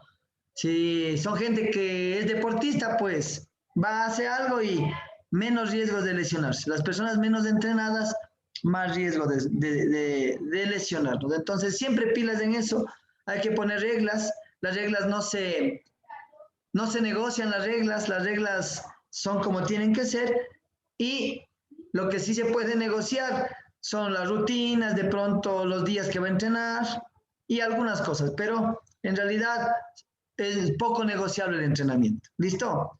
Más que nada porque se supone que ustedes estudian para eso, ¿no es cierto? Ustedes están estudiando para que no venga alguien desde afuera y le diga qué hacer. O sea, le paga para que haga lo que él quiere.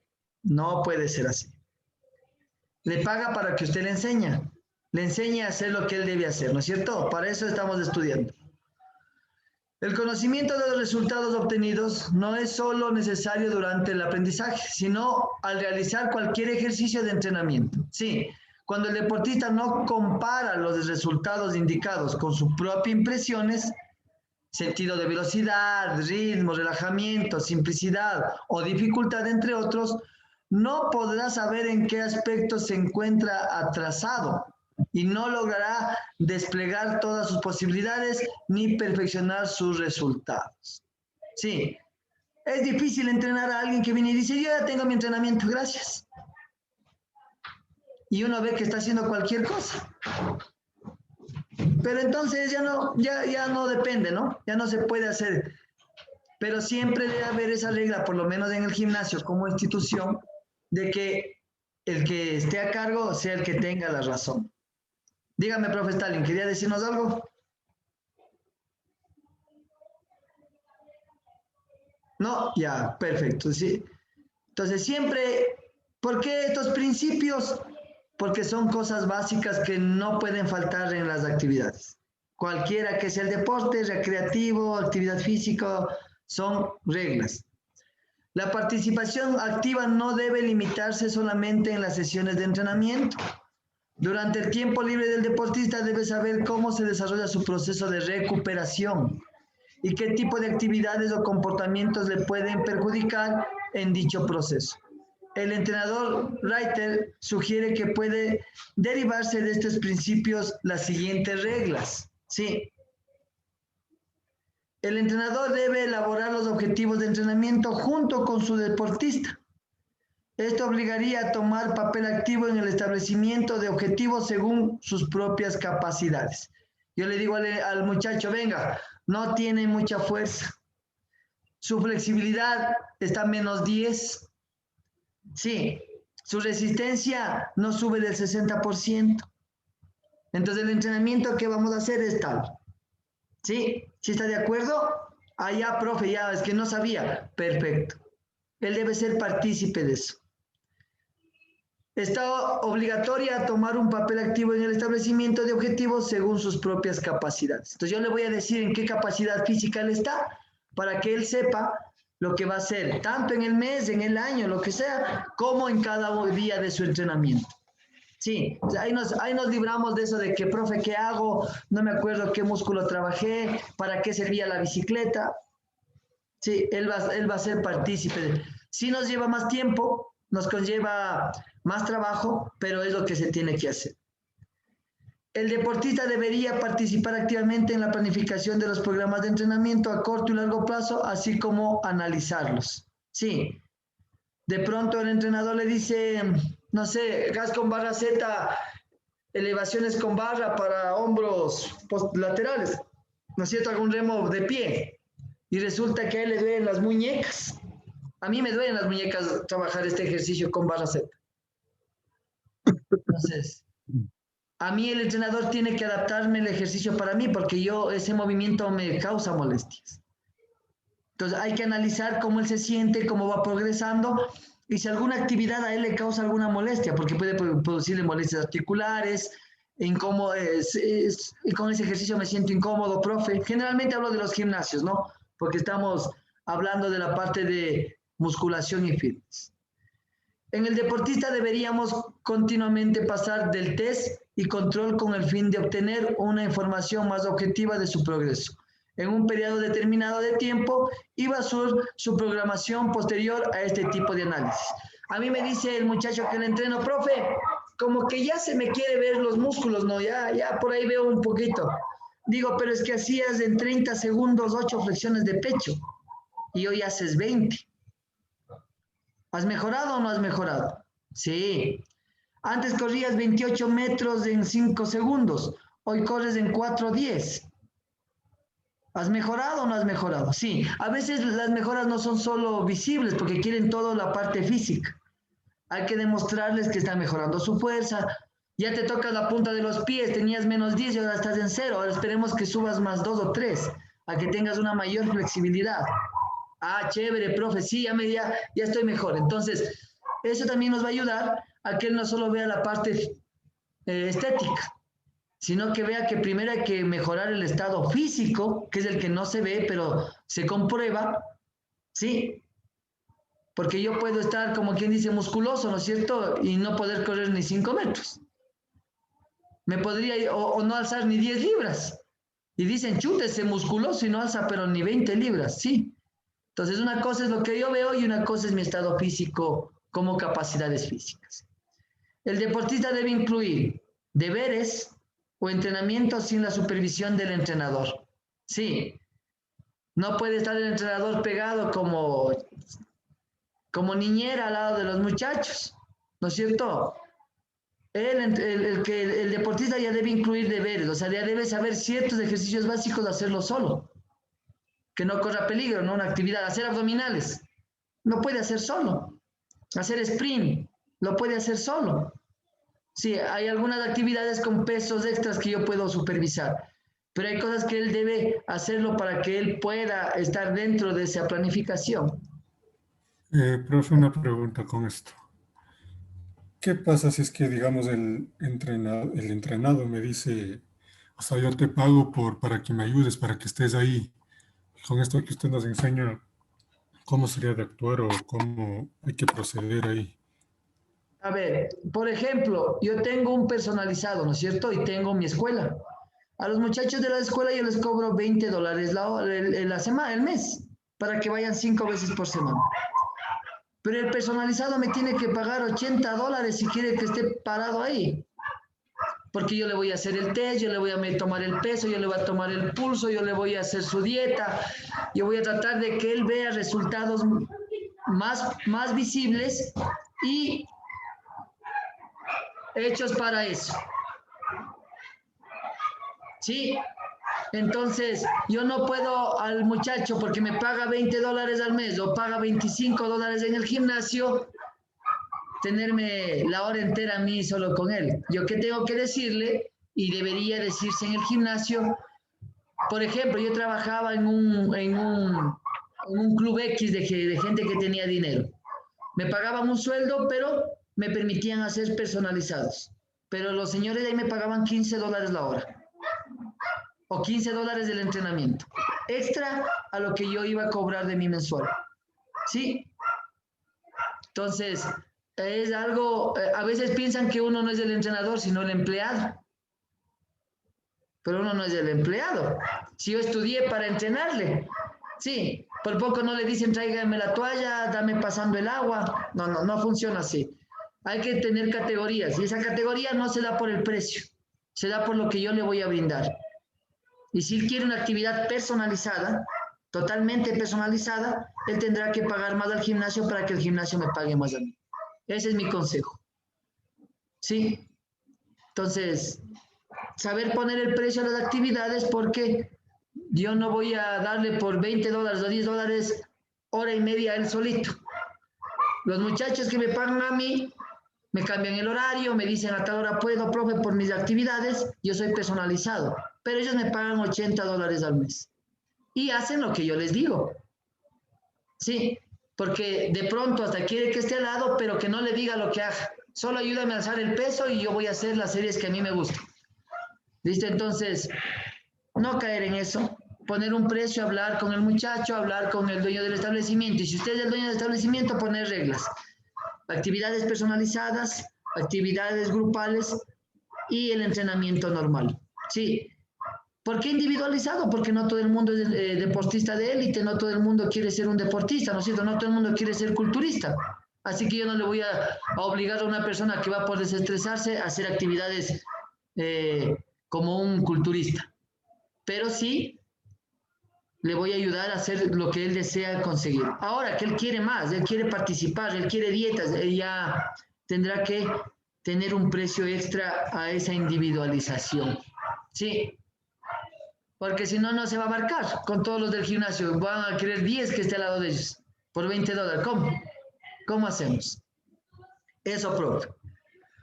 Una actitud consciente hacia el entrenamiento debería también estar reflejada en la fijación de objetivos precisos y alcanzables, el cual elevará el interés de los entrenamientos y el entusiasmo mayor a las participaciones. Sí. Vamos a ver el principio del desarrollo multilateral. Sí, la necesidad de un desarrollo multilateral parece estar aceptado en la mayoría de los campos de la educación. Es necesario exponerse a un desarrollo multilateral con el fin de adquirir fundamentos para una especialización posterior. Sí. Un ejercicio en relación con su propia naturaleza y sus requerimientos motores. Siempre necesita de una intervención armoniosa de varios sistemas por medio de varias capacidades biomotoras y rasgos psicológicos. En consecuencia, en las primeras metas del entrenamiento de un deportista, el entrenador debería considerar un sistema dirigido hacia el desarrollo funcional apropiado del cuerpo. ¿Qué quiere decir esto? Que si a mí me viene un basquetbolista, un voleibolista, me viene un ajedrecista, yo sabré qué tengo que hacer. Yo siempre les digo a la gente que hace, por ejemplo, actividades grupales, que no se trabaja, por ejemplo, funcionales, no se trabaja un músculo, sino se trabaja un movimiento, ¿no es cierto? Porque se trabaja más unidades motoras. Si yo estoy batiendo la soga con los brazos, no estoy trabajando solo los hombros, estoy haciendo hombros, bíceps, espalda, ¿no es cierto? Trabajo más unidades motoras. Para una actividad funcional, no sé, de pronto nadar, de pronto boxear, yo qué sé. ¿Listo? Entonces, estas unidades motoras van a tener que estar intervenidas por un movimiento específico, sí, relacionado al deporte. Entonces, a esto se refiere con el principio de la multilateralidad. Sí, ahora, eso, ¿no es cierto? Un culturista necesita hacer 4 series de 10 porque él no va a hacer ningún movimiento extraño. Va a hacer un doble bíceps de frente y se acabó. Y ahí se queda hecho una estatua hasta que le vean. Ya, listo. Entonces, en consecuencia, en la primera, aquí está, ¿no? Sin embargo, ello no implica que gaste todo su tiempo de entrenamiento en desarrollar multilateralidad. Al contrario, cuando un atleta madura y eleva su materia deportiva, su entrenamiento debe tener una naturaleza más especializada. Quiere decir que puedo hacer actividades funcionales, pero siempre va a haber una especificidad, ¿no es cierto? Algo que me dirija hacia un deporte. Yo puedo hacer coordinación tranquilamente con el culturismo, puedo trabajar flexibilidad, ¿no es cierto? Pero siempre estaré enfocado en ganar más masa muscular que de pronto reacción o velocidad. Pero eso no me da a que yo no pueda trabajar un poco de velocidad, a que yo no pueda trabajar un poco de resistencia, a que no trabaje actividades de flexibilidad, pero estoy enfocado más en ganar volumen muscular y en las diferentes actividades deportivas. Aquí está, por ejemplo, las actividades de multilateralidad, generalmente que son actividades predeportivas, ¿no? O juegos. Y que también podemos hacerlo con adultos, ¿no es cierto? Que hagan actividades predeportivas o hacer un poco, no sé, del mes de musculación, que haga una semanita de funcional. Sí le va a ayudar. Le va a ayudar a cambiar el estilo de ejercicio y le va a ayudar a generar de pronto otras capacidades físicas que con la actividad de musculación no las trabaja. Pero después de la semana volverá a realizar su rutina normal de musculación. Sí, eso ya depende de la actividad que uno lo quiera ver. Si de pronto el que muscula tiene una frecuencia cardíaca altísima, 80, 90 en reposo, le aconsejaremos hacer ejercicios cardiovasculares, ¿no es cierto?, para mejorar su estado de rendimiento físico. Tenemos también el principio de especialización o especificidad. La especialización o los ejercicios específicos para un deporte o especialidad llevan alteraciones morfológicas y funcionales relacionadas con la especialidad del deporte. El organismo humano se adapta al tipo de actividad al que se expone. Esta adaptación no es solamente fisiológica, sino que es aplicable también a aspectos técnicos, tácticos y psicológicos. ¿Sí? A lo largo de la carrera deportiva de un atleta y el volumen total de entrenamiento del repertorio del ejercicio especiales va aumentando la forma progresiva y continua. ¿Sí? Según Solin, ¿cómo se pronunciará? ¿Listo? En el entrenamiento especializado deben distinguirse 2 direcciones: ejercicios para el deporte practicado y la aplicación del ejercicio especiales para la educación de las capacidades biomotoras. Quiere decir, hacer actividades generales de coordinación como para cualquier actividad y otras guiadas a las actividades específicas. La correlación entre estas 2 orientaciones es diferente según la modalidad deportiva practicada. En algunos de los ejercicios del deporte en cuestión ocupa casi el 100% del volumen de entrenamiento.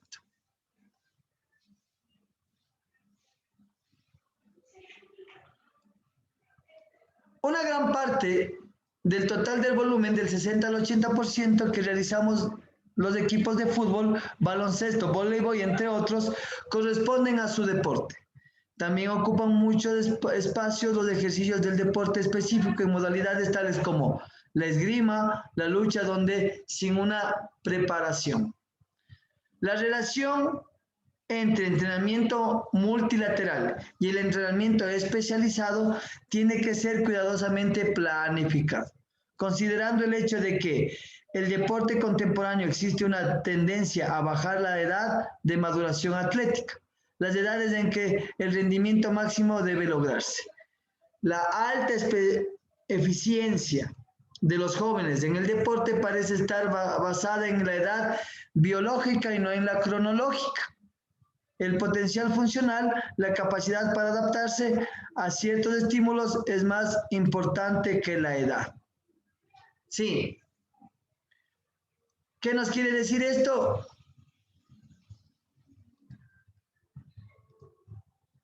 Que en algunas actividades se está tomando más el carácter de que el muchacho es grande, ¿no es cierto? Un muchacho de 1,80 pero tiene 13 años. Entonces se está tomando que es más importante, ¿no es cierto? La edad en que el rendimiento máximo debe lograrse. La alta eficiencia de los jóvenes en el deporte parece estar basada en la edad biológica y no en la cronológica. El potencial funcional, la capacidad para adaptarse o ciertos estímulos es más importante que la edad. Sí, en los deportes generalmente pasa eso. El muchacho es más hábil, más se le sube de categoría. Generalmente pasa. Principio de individualización. Listo, tenemos 3 minutitos. Acabemos esto y nos quedamos en ese principio. Ya faltan pocos. El principio de la individualización. Ya vimos de la especificidad o de la individualización. Ya.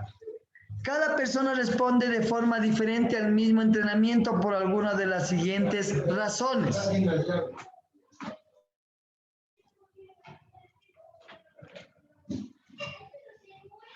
Herencia, por ejemplo, el tamaño del corazón, los pulmones, la composición de las fibras musculares, biotipo, entre otros, son factores de gran influencia genética. Los más favorecidos en este sentido responderán a mejor a los distintos estímulos de entrenamiento.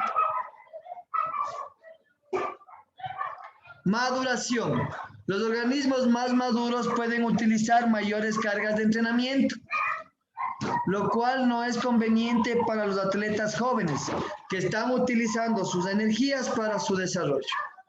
Otra vez, maduración. Los organismos más maduros pueden utilizar mayores cargas de entrenamiento, lo cual no es conveniente para los atletas más jóvenes que están utilizando su energía para su desarrollo. ¿Será lo mismo entrenar a una persona de 13 años y a un muchacho de 18 con la misma estatura y el mismo peso? ¿Por qué no? No, profe. ¿Por qué? Todavía no se desarrolló por completo. Correcto, ¿qué más?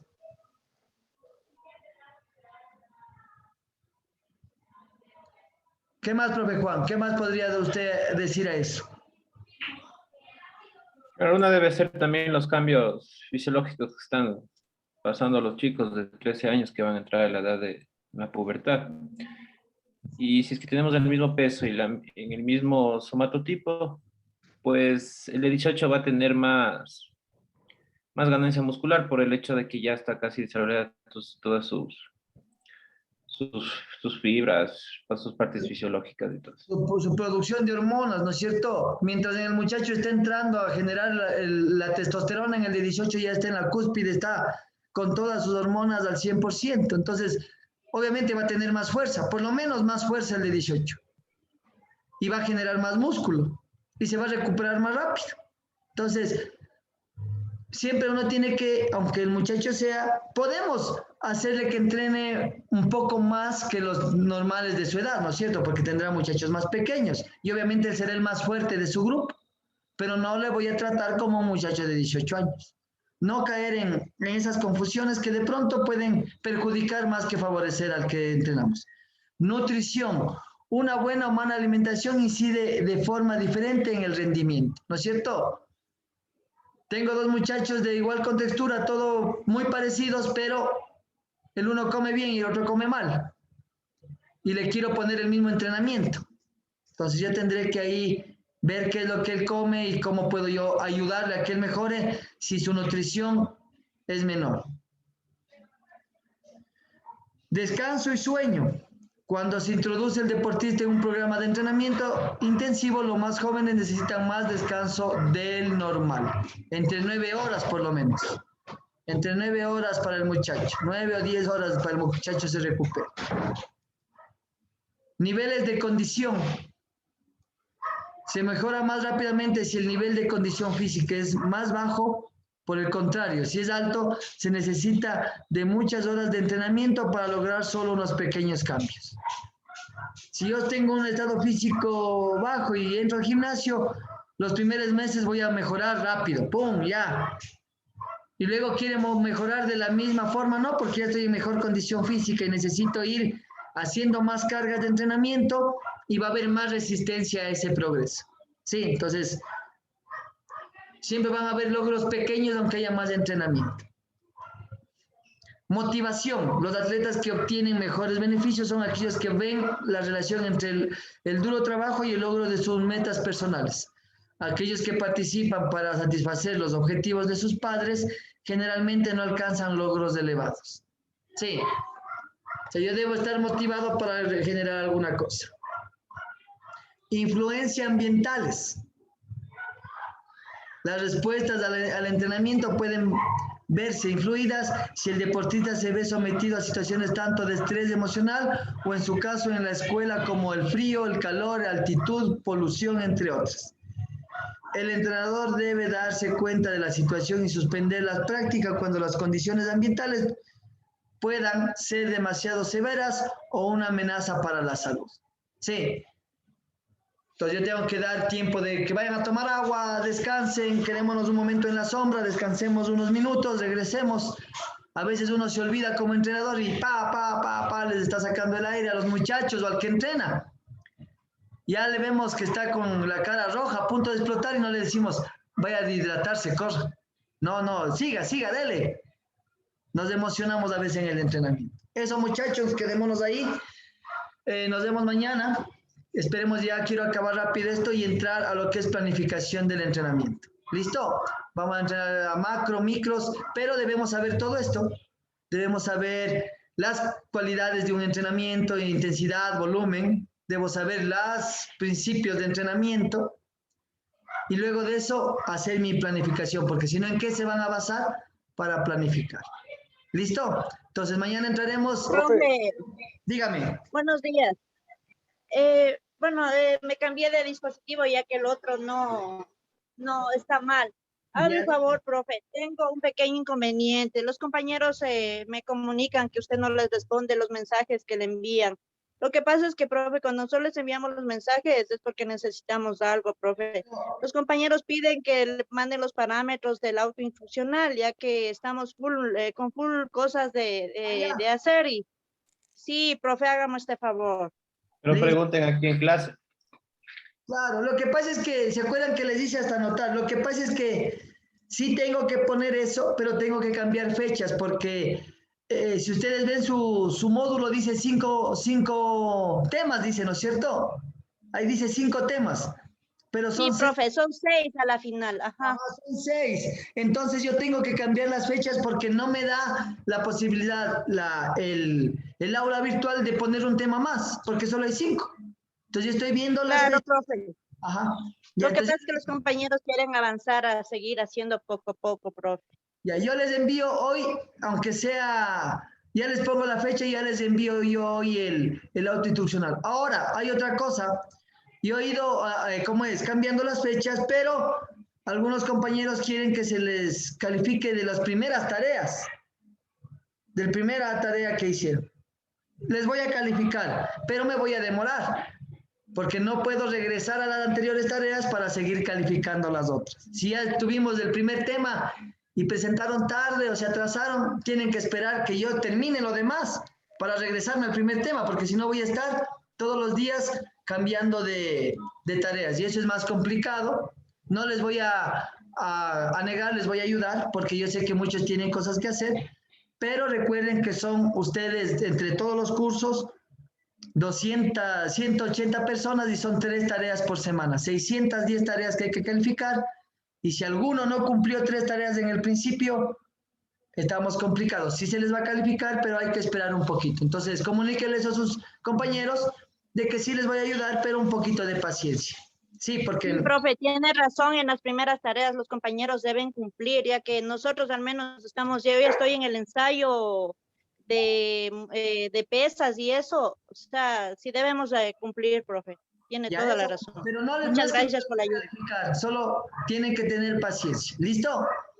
Gracias, chicos. Una buena tarde a todos. Profe, disculpe. Dígame. Profe, disculpe. Oye, profe, una Dígame, pregunta. dígame. Los 2 deberes que tenemos para esta semana, ¿también hay que hacer estos 2 deberes acerca del, ¿cómo es? La nutrición en... No. ¿Cómo es? Sobre nutrición nada porque aún no vemos. Los Solo deberes también tenemos que realizar esta semana.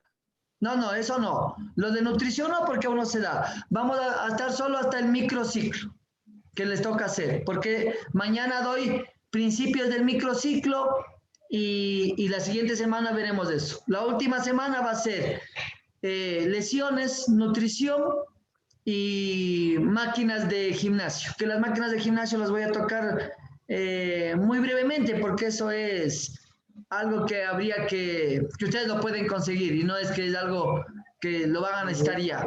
Lo que sí vamos a ver son nutrición y lesiones deportivas, que es lo que falta. Entonces, cuando Pero ya eso es para la próxima semana. para la próxima semana. ¿Listo? Ah, ya. Eso nada más era, profe. No hay problema. Gracias, profesor. Ya, una buena tarde a todos, chicos. Gracias por todo. Gracias. Luego, profe. Hasta Chao, luego. profe. Buen día. Buen día a todos. Gracias por la atención.